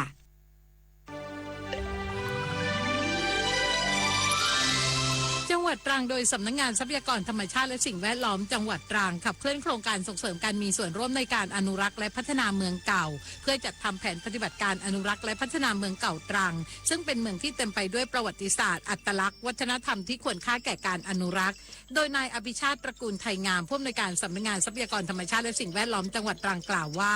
การบริหารจัดการเมืองเก่าตรังจำเป็นต้องอาศัยองค์ความรู้ในการบริหารจัดการเกิดการบูรณาการและการมีส่วนร่วมอันจะเป็นการปกป้องเมืองเก่าให้คงคุณค่าพร้อมไปกับการพัฒนาเมืองเก่าให้สอดคล้องกับบริบทและอัตลักษณ์ของพื้นที่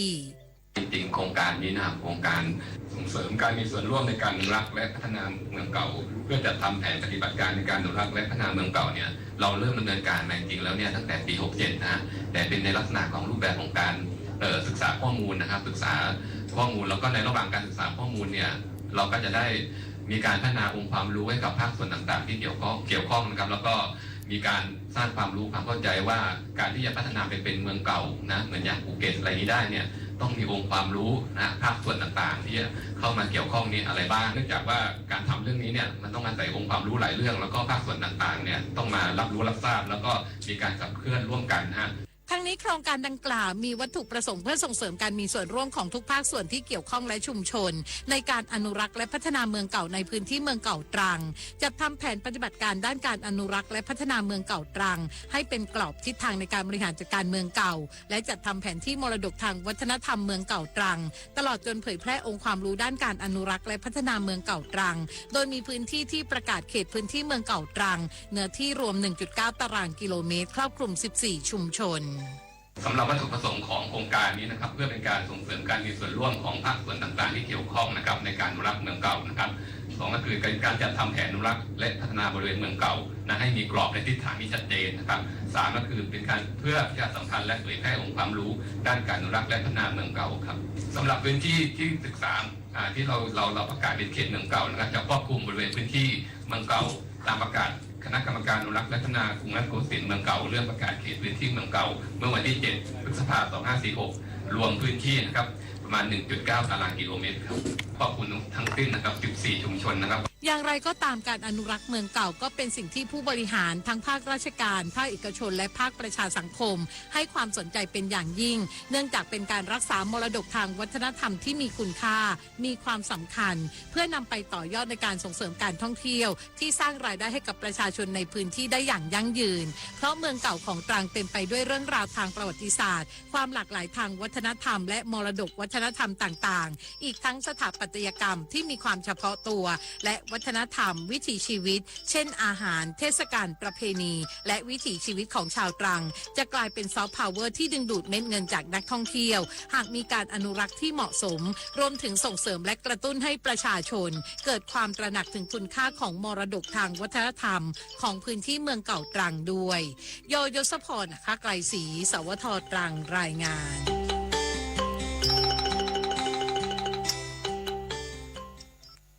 ท่านผู้ฟังคะจังหวัดสระแก้วจัดงานวิ่งแห่งมิตรภาพระหว่าง2ประเทศ Two Kingdoms Run 2025 เนื่องในโอกาสเฉลิมฉลอง 75 ปีความสัมพันธ์ทางการทูตระหว่างไทยและกัมพูชากระชับความสัมพันธ์และพัฒนาความร่วมมือระดับภูมิภาครองรับการขนส่งสินค้าที่รวดเร็วขึ้นติดตามเรื่องนี้จากรายงานค่ะงานวิ่งแห่งมิตรภาพระหว่าง2ประเทศ Two Kingdoms Run 2025 ซึ่งจะจัดขึ้นในวันที่ 16 มีนาคม 2568 ณ สะพานมิตรภาพหนองเอียนสตึงบดพรมแดนเชื่อมประเทศไทยและกัมพูชาปีนี้นับเป็นวาระพิเศษเนื่องในโอกาสเฉลิมฉลอง 75 ปีความสัมพันธ์ทางการทูตระหว่างไทยและกัมพูชาสะพานแห่งนี้ที่ปกติใช้สำหรับการขนส่งสินค้าข้ามแดนระหว่าง2ประเทศนางสาวกิ่งการเกียรติดำรงวงศ์เลขาธิการหอการค้าจังหวัดสระแก้วได้กล่าวว่าการวิ่งข้ามพรมแดนในครั้งนี้จะเปิดให้เหล่านักวิ่งได้ร่วมสร้างมิตรภาพแห่งการวิ่งข้ามพรมแดนพร้อมชมวิวทิวทัศน์ที่สวยงามและสัมผัสวัฒนธรรมอันเป็นเอกลักษณ์ของทั้งสองประเทศวิ่ง2แผ่นดินเนื่องด้วยว่าในปี 2568 เนี่ยเป็นปีครบรอบ 75 ปีการสถาปนาการทูตระหว่างไทยกับกัมพูชาเปิดจุดผ่านแดนถาวรหนองเอียนสตึงบดณวันที่ 29 ตุลาในเวลาปกติสะพานนี้จะอนุญาตให้เฉพาะรถยนต์วิ่งข้ามผ่านแดนไปมาตอนนี้จะเป็นขนส่งสินค้าผ่านแดนไปมาถามว่าจะมีสักกี่คนที่มีโอกาสในการได้เดินข้ามไปถ่ายรูปบนสะพานเราจะมีการวิ่งในวันที่ 16 มีนาคม 2568 เราจะปล่อยตัวกันตอนตี 5ก็จะมีอยู่3ระยะ 4 กิโลเมตร 7 กิโลเมตร และ 11 กิโลเมตรทั้ง3ระยะได้ข้ามสะพานหมดสามารถเข้าไปที่ Facebook Page Two Kingdom Runสะพานมิตรภาพไทยกัมพูชาบ้านหนองเอียนสตึงบดแห่งนี้ นับเป็นโครงการสำคัญที่ช่วยลดความแออัดของจุดผ่านแดนเดิมเชื่อมโยงการค้าแบบไร้รอยต่อเสริมเศรษฐกิจการท่องเที่ยวและกระชับความสัมพันธ์ระหว่างสองประเทศ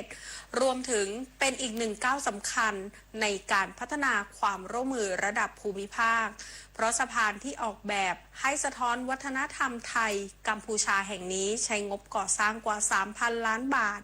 มีถนนใหม่เป็นระยะทางเกือบ30กิโลเมตรเพื่อรองรับการขนส่งสินค้าที่รวดเร็วขึ้นและได้เปิดเป็นจุดผ่านแดนถาวรอย่างเป็นทางการเมื่อวันที่29ตุลาคม2567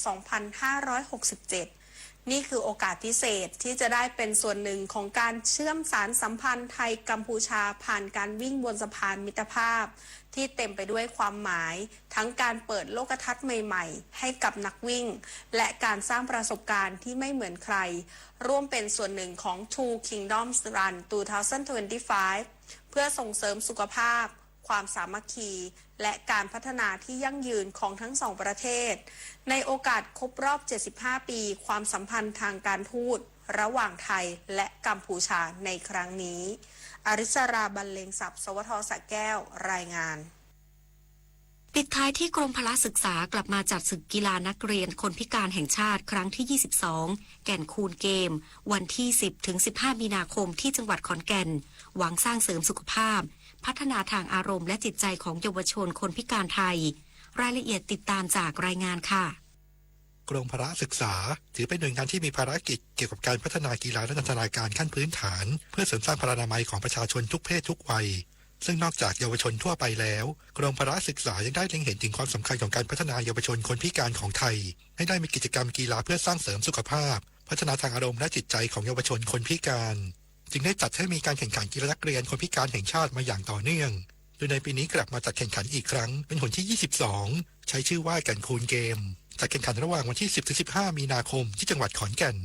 สำหรับกีฬานักเรียนคนพิการแห่งชาติแก่นคูนเกมเป็นการแข่งขันออกเป็น2รุ่นอายุคือรุ่นอายุ 10-15 ปีและรุ่นอายุ 16-21 ปีมีการจัดการแข่งขัน9ชนิดกีฬาประกอบด้วยกรีฑาโกบอลเทเบิลเทนนิสแบดมินตันเปตองฟุตซอลชายวอลเลย์บอลชายหาดว่ายน้ำและสเต็กมีนักกีฬาและเจ้าหน้าที่เข้าร่วมการแข่งขันกว่า 2,400 คนจาก78โรงเรียนทั่วประเทศนายจรูญแก้วมุกดากุลรองอธิบดีกรมพละศึกษากล่าวว่า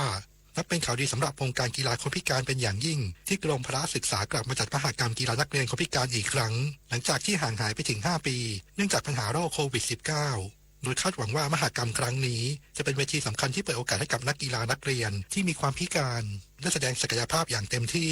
รวมถึงเป็นการพัฒนาด้านทักษะกีฬาที่อาจนำไปสู่การต่อยอดสู่ระดับทีมชาติไทยต่อไป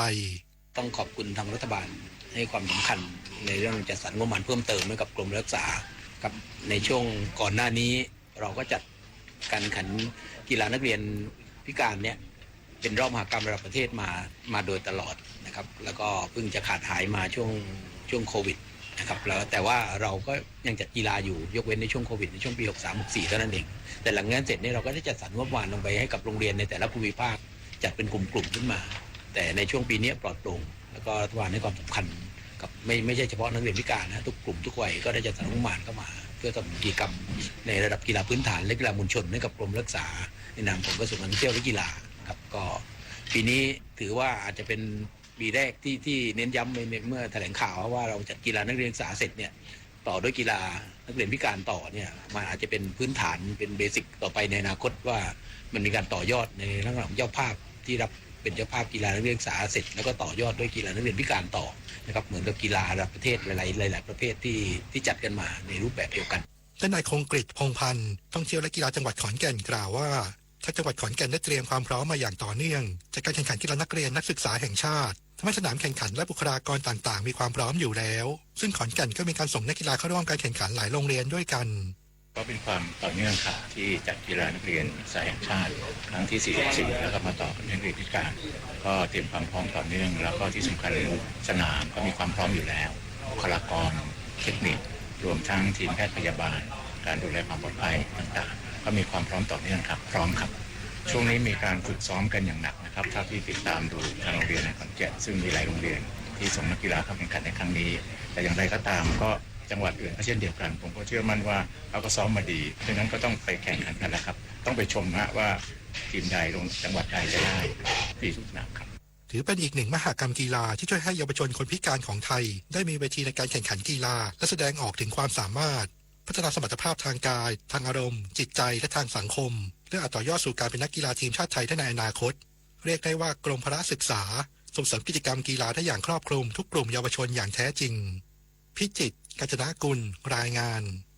จากน้ำพระราชหฤทัยของพระบาทสมเด็จพระเจ้าอยู่หัวที่มีพระบรมราโชบายในการพัฒนาฟื้นฟูคลองต่างๆทำให้คลองแม่ข่าจังหวัดเชียงใหม่เปลี่ยนจากคลองที่มีสภาพเสื่อมโทรมเต็มไปด้วยขยะและน้ำเน่าเสียสู่การเป็นแม่ข่าโมเดลคลองสวยน้ำใสไหลดีชุมชนมีสุขต้นแบบโครงการจัดการคูคลองในแหล่งชุมชนเพื่อสภาพแวดล้อมที่ดีและพัฒนาคุณภาพชีวิตของประชาชนอย่างยั่งยืนสำหรับธรรมะเพื่อชีวิตวันนี้เสนอเรื่องการรักษาจิตสงบนิ่งโดยพระครูสังฆกิจพิมลเสียใจร้อนใจตกใจเปรียบเหมือนตกนรกลินโลดดีใจเปรียบเหมือนขึ้นสวรรค์เดินสายกลางอย่าตกนรกหรือขึ้นสวรรค์อยู่เลยอยู่ตรงกลางดีกว่าเรียกว่าอยู่กับนิพพานคือความสงบเย็นของชีวิตเมื่อความร้อนจากกิเลสและความทุกข์นี้มอดไปดับไปใครก็ตามรักษาจิตให้สงบเย็นสงบนิ่งอย่างนั้นจะได้รับการยกย่องว่าเป็นบัณฑิตดังพุทธภาษิตว่าณอุจาวจังปันติตาทัสยันติบัณฑิตไม่แสดงอาการขึ้นลงอาการขึ้นคือลิงโลดดีใจเมื่อได้อาการลงคือเศร้าโศกเสียใจเมื่อเสียบัณฑิตไม่ขึ้นไม่ลงรักษาจิตสงบนิ่งสงบเย็นอยู่ตรงกลางได้ตลอดเวลาขุนเขาไม่สะเทือนเพราะแรงลมบัณฑิตไม่หวั่นไหวเพราะนินทาหรือสรรเสริญแม้ถูกทุกข์กระทบถึงพลาดพลั้งลงบัณฑิตก็คงสงบอยู่ได้และไม่ทิ้งธรรมเพราะชอบหรือชังนี่คือชีวิตที่งดงามต้องอยู่ในความพอดีทั้งข้างนอกและข้างใน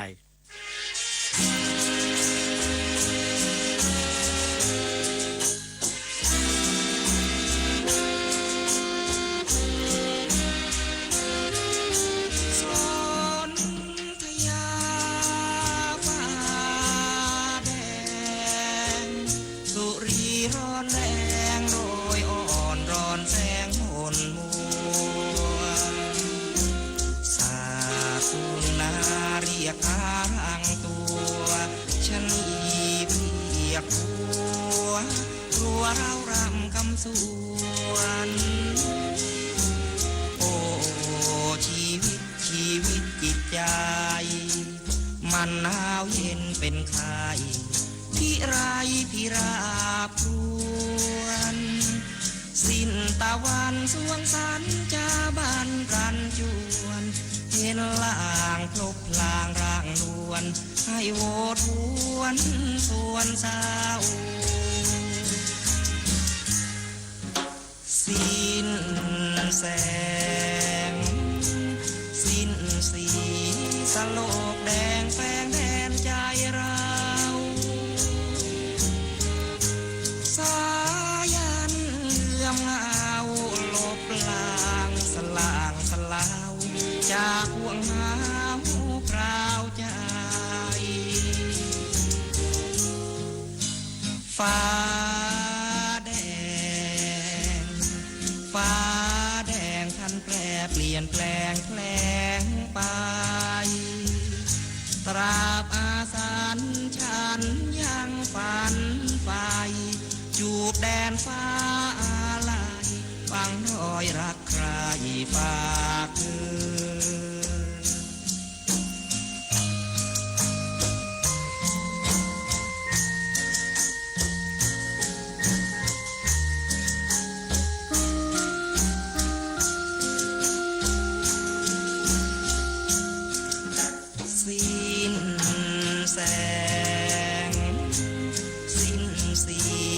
สโลกแดงแฝงแดนใจเราสายันเลื่อมเงาลบลางสลาวจากห่วงหาวพราวใจฟ้าแดงพันแปรเปลี่ยนแปลงไป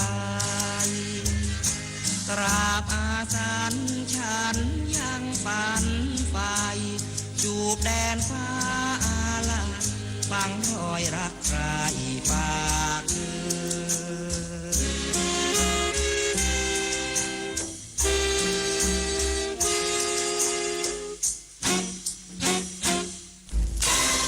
ธงชาติและเพลงชาติไทยเป็นสัญลักษณ์ของความเป็นไทย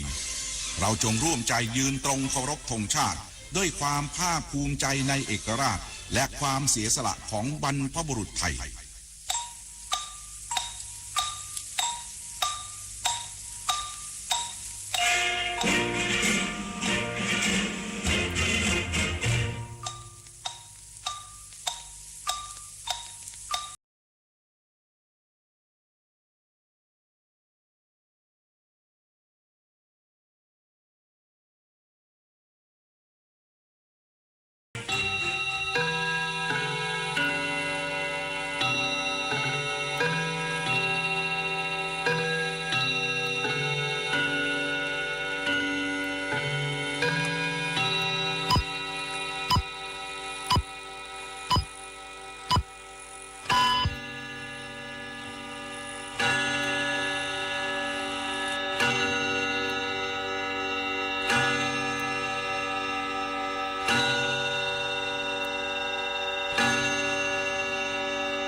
เวลา 8 นาฬิกา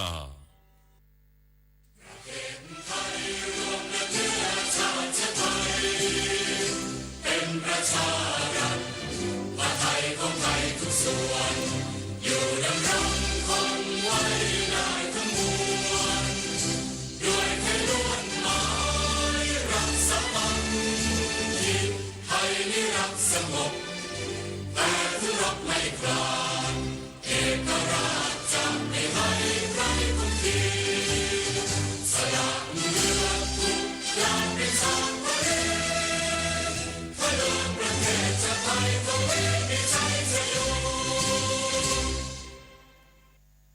ประเทศชาติเผชิญวิกฤตช่วยกันคิดแก้ไขด้วยใจอาสา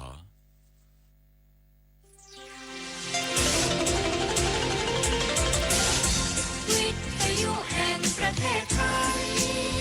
ให้ความรู้กู้ความสุข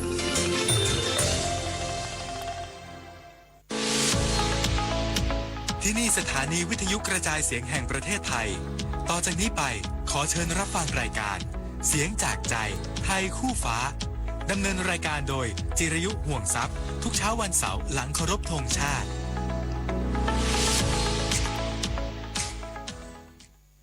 สวัสดีครับท่านผู้ชมครับพบกับรายการเสียงจากใจไทยคู่ฟ้ากับผมจิรายุห่วงทรัพย์ท่านผู้ชมครับวันนี้วันเสาร์ที่ 8 มีนาคม 2568 เผลอแป๊บเดียวนะครับที่เข้าสู่เดือน 3 แล้วล่ะแล้วก็จะเข้าสู่หน้าร้อนแล้ว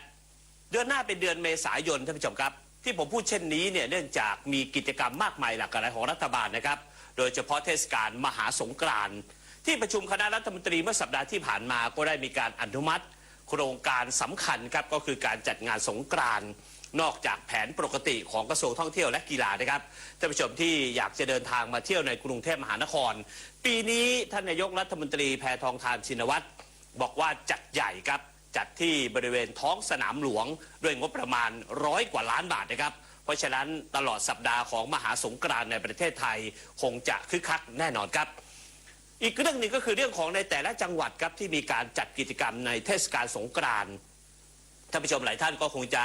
รู้ดีนะครับว่าในบ้านเกิดของท่านเนี่ยในจังหวัดใดก็แล้วแต่เนี่ยจัดวันไหนอย่างไรแต่ที่แน่ๆครับก็คือกิจกรรมที่เราเรียกกันว่าซอฟต์พาวเวอร์หรือว่าเป็นศิลปะวัฒนธรรมของชาติไทยนั้นวันสงกรานต์ถือว่าเป็นวันสำคัญฝรั่งเขาเรียกกันว่า Water Festival แม่มากันอย่างสนุกสนานเอาเรื่องเลยทีเดียวครับเราในฐานะคนไทยก็ต้องให้การต้อนรับนักท่องเที่ยวที่เดินทางเข้ามาในประเทศไทยครับสัปดาห์ที่ผ่านมามีความเคลื่อนไหวหลากหลายเดี๋ยวผมไล่เรียงทีละประเด็นนะครับโดยเฉพาะเรื่องของการส่งคนจีนกลับประเทศที่บริเวณมณฑลซินเจียงอุยกูร์ท่านผู้ชมนึกภาพไม่ออก17 ปีที่แล้วผมเคยเดินทางไปครับแต่ว่าตอนนั้นเนี่ยผมเป็นนักทดสอบรถแล้วก็ผจญภัยขับออกจากกรุงเทพมหานครครับมุ่งหน้าไปที่บริเวณมณฑลซินเจียงอุยกูร์ตอนนั้นเนี่ยก็ต้องบอกว่าแม้จะไม่เจริญนักครับ แล้วก็ไปจบที่บริเวณเกือบถึงตุรกีนะครับออกจากกรุงเทพมหานครออกชายแดนอุซเบกิสถานเข้าคาซัคสถานแล้วก็ไปแถวตุรกีตอนนั้นก็ถือว่าเป็นเส้นทางที่เราเรียกกันว่าเส้นทางสายแพร่ไหมครับท่านผู้ชมครับสถานการณ์15 ปีที่แล้ว11 ปีที่แล้วแตกต่างกันอย่างสิ้นเชิงวันนี้ต้องติดตามต่อนะครับเพราะว่าสัปดาห์หน้าผมก็จะเดินทางกลับไปอีกครั้งในรอบ17 ปีที่มณฑลซินเจียงอุยกูร์ครับไปพร้อมกับรองนายกรัฐมนตรีคุณภูมิธรรมเวชยชัยและรัฐมนตรีว่าการกระทรวงกลาโหมและก็พันตำรวจเอกทวีสอดส่องรัฐมนตรีว่าการกระทรวงยุติธรรมครับนอกจากนี้ครับยังเชิญสื่อมวลชนไทยไปร่วมกับคณะด้วยเดินทางกันในวันที่18 มีนาคมที่จะถึงนี้ครับกลับมาเดี๋ยวจะเล่าให้ท่านผู้ชมได้ฟังครับว่าทำไมเนื้อไม่ได้กินหนังไม่ได้ลองนั่งกระดูกแขวนคอเป็นคำโบราณที่เราพูดกันมาโดยตลอดครับว่าถ้าเราขังเขาไว้เนี่ยอยู่อีก11 ปีผ่านไปแล้วถ้าขังไปอีก10 ปีจาก40 คนจะเหลือสักเท่าไหร่จะตายกันในห้องกักขังใช่ไหมเพราะเขาไม่ได้อยู่ในเรือนจำนะท่านผู้ชมครับถ้าเกิดท่านใดพอจะนึกภาพว่าเรือนจำเนี่ยก็จะมีรั้วรอบขอบชิดถูกไหมครับแล้วก็จะมีนักโทษออกมาออกกำลังกายมีกิจกรรมแต่ว่าห้องผู้ต้องกักเนี่ยนะครับเป็นห้องที่ตำรวจตรวจคนเข้าเมืองอยู่แถวสาทรเนี่ยนะครับที่ก็เรียกกันว่าสวนพลูเนี่ยเขากักกันเป็นห้องครับเป็นห้องลักษณะแบบอยู่รวมกันจำนวนมากร้อนตับแตกว่ากันเถอะเสียชีวิตไปก็บ่อยนะครับเนื่องจากทนสภาพความเป็นอยู่ไม่ไหวไอจะส่งกลับก็กลับไม่ได้ไอจะส่งไปก็ไปไม่ถูกเพราะฉะนั้นติดตามต่อครับรัฐบาลก็ไม่ได้นิ่งนอนใจนะครับเราให้ความสำคัญกับเรื่องของสิทธิมนุษยชนและแน่นอนครับเป็นเรื่องสำคัญระดับประเทศที่ท่านนายกรัฐมนตรีได้สั่งการผ่านรองนายกรัฐมนตรีภูมิธรรมเวชยชัยและพันตำรวจเอกทวีสอดส่องรวมทั้งผมในที่ประชุมครม.ครับ18นี้เดี๋ยวผมเดินทางไปครับเห็นว่าอากาศนั้น-5 -10 องศาเซลเซียสไม่เป็นไรครับจะไปดูให้รู้แจ้งเห็นจริงอย่างที่ผมนำเรียนไว้ครับ11 ปีที่แล้วเนี่ยตอนนั้นในรัฐบาลพุทธศักราช 2557 หลังการปฏิวัติคสช.เนี่ยนะครับก็มีการส่งไปแต่ว่าตอนนั้นก็คงจะเห็นภาพปรากฏนะครับว่าชาวอุยกูร์ที่ส่งจากเมืองไทยไปที่ประเทศจีนนั้นเนี่ยมีการคุมศีรษะด้วยถุงดำมีหมายเลขลงจากเครื่องบินซึ่งเราก็คาดการไม่ได้ครับว่าคนเหล่านี้ถูกส่งกลับไปแล้วไปอยู่ที่ไหนแบบใดแต่ว่าตอนนี้เนี่ยนะครับก็จะเห็นภาพแล้วก็การเขาเรียกเปิดใจของรัฐบาลจีนซึ่งแน่นอนครับเราก็จะต้องดูแลความเป็นอยู่ให้เรียบร้อยหลังจากที่มีพันธสัญญาครับว่าส่งชาวอุยกูร์40 คนไปแล้วเนี่ยเขาจะต้องกลับสู่ภูมิลำเนาและบ้านเกิดส่วนเรื่องของการประเทศที่3จะรับหรือไม่แบบไหนอย่างไรกระทรวงการต่างประเทศอธิบายไปแล้ว18นี้ครับผมจะกลับไปที่เส้นทางสายแพร่ไหมหรือที่รู้จักกันดีว่าซินเจียงอุยกูร์ครับท่านผู้ชมครับมาดูเรื่องของเศรษฐกิจไทยกันต่อนะครับตอนนี้เรื่องของเศรษฐกิจไทยก็เริ่มจะคึกคักมากขึ้นนะครับเวลาที่เราดูตัวเลขครับว่าเศรษฐกิจจะดีขึ้นหรือไม่เนี่ยเขาให้ดูเป็นไตรมาสเนี่ยส่วนใหญ่ก็จะแบ่งกันเป็น3ไตรมาส4ไตรมาสก็แล้วแต่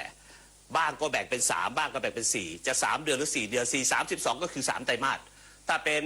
4เดือนก็3ไตรมาสอะไรอย่างนี้เป็นต้นของเราเนี่ยนะครับเมื่อปีที่ผ่านมาไตรมาสสุดท้ายครับตุลาพฤศจิกาธันวาก็ปรากฏว่าดัชนี GDP หรือว่าการเติบโตทางด้านเศรษฐกิจเนี่ยเติบโตขึ้นมา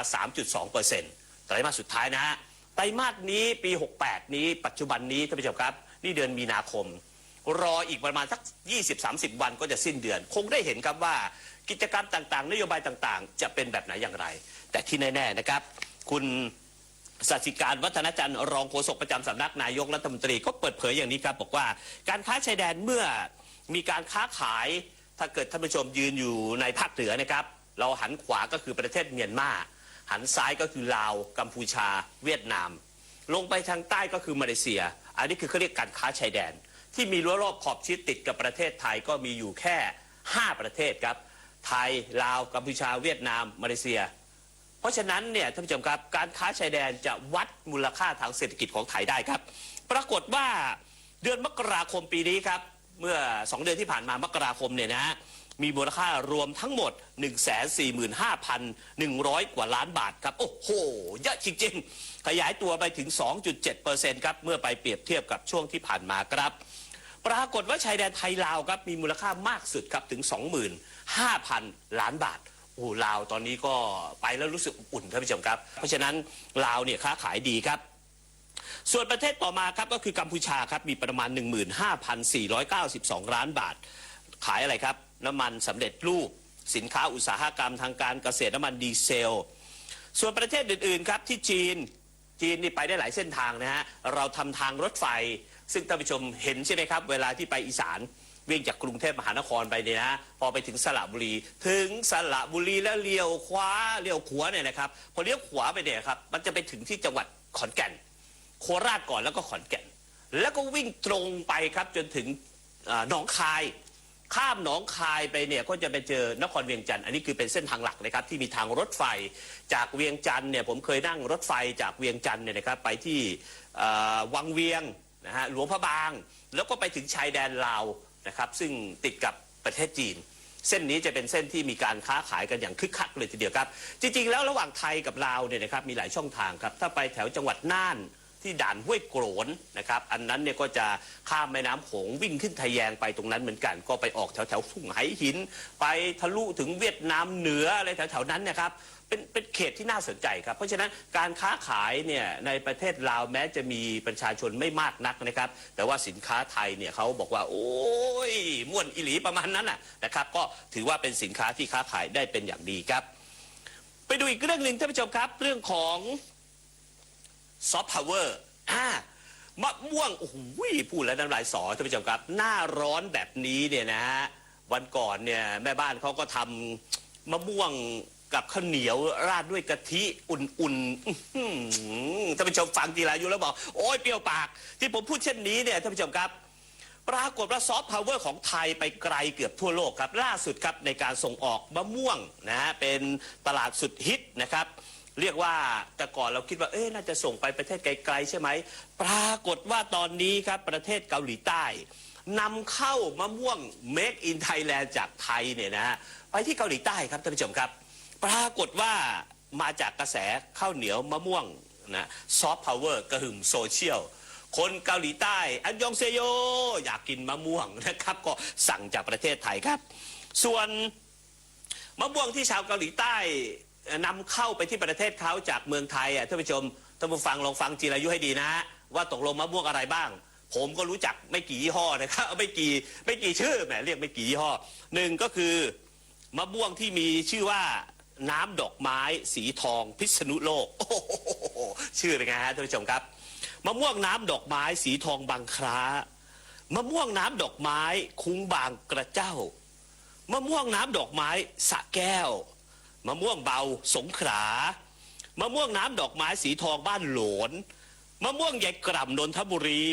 มะม่วงน้ำดอกไม้สมุทรปราการมะม่วงมันหนองแสงสระบุรีมะม่วงเขียวเสวย8ริ้วมะม่วงขายตึก8ริ้วและก็มะม่วงแรด8ริ้วท่านผู้ชมครับ12ชนิดที่ผมพูดมานี้บางยี่ห้อบางชื่อนี่ไม่เคยได้ยินนะครับคุณอนุกูลพฤกษานุศักดิ์รองโฆษกประจำสำนักนายกรัฐมนตรี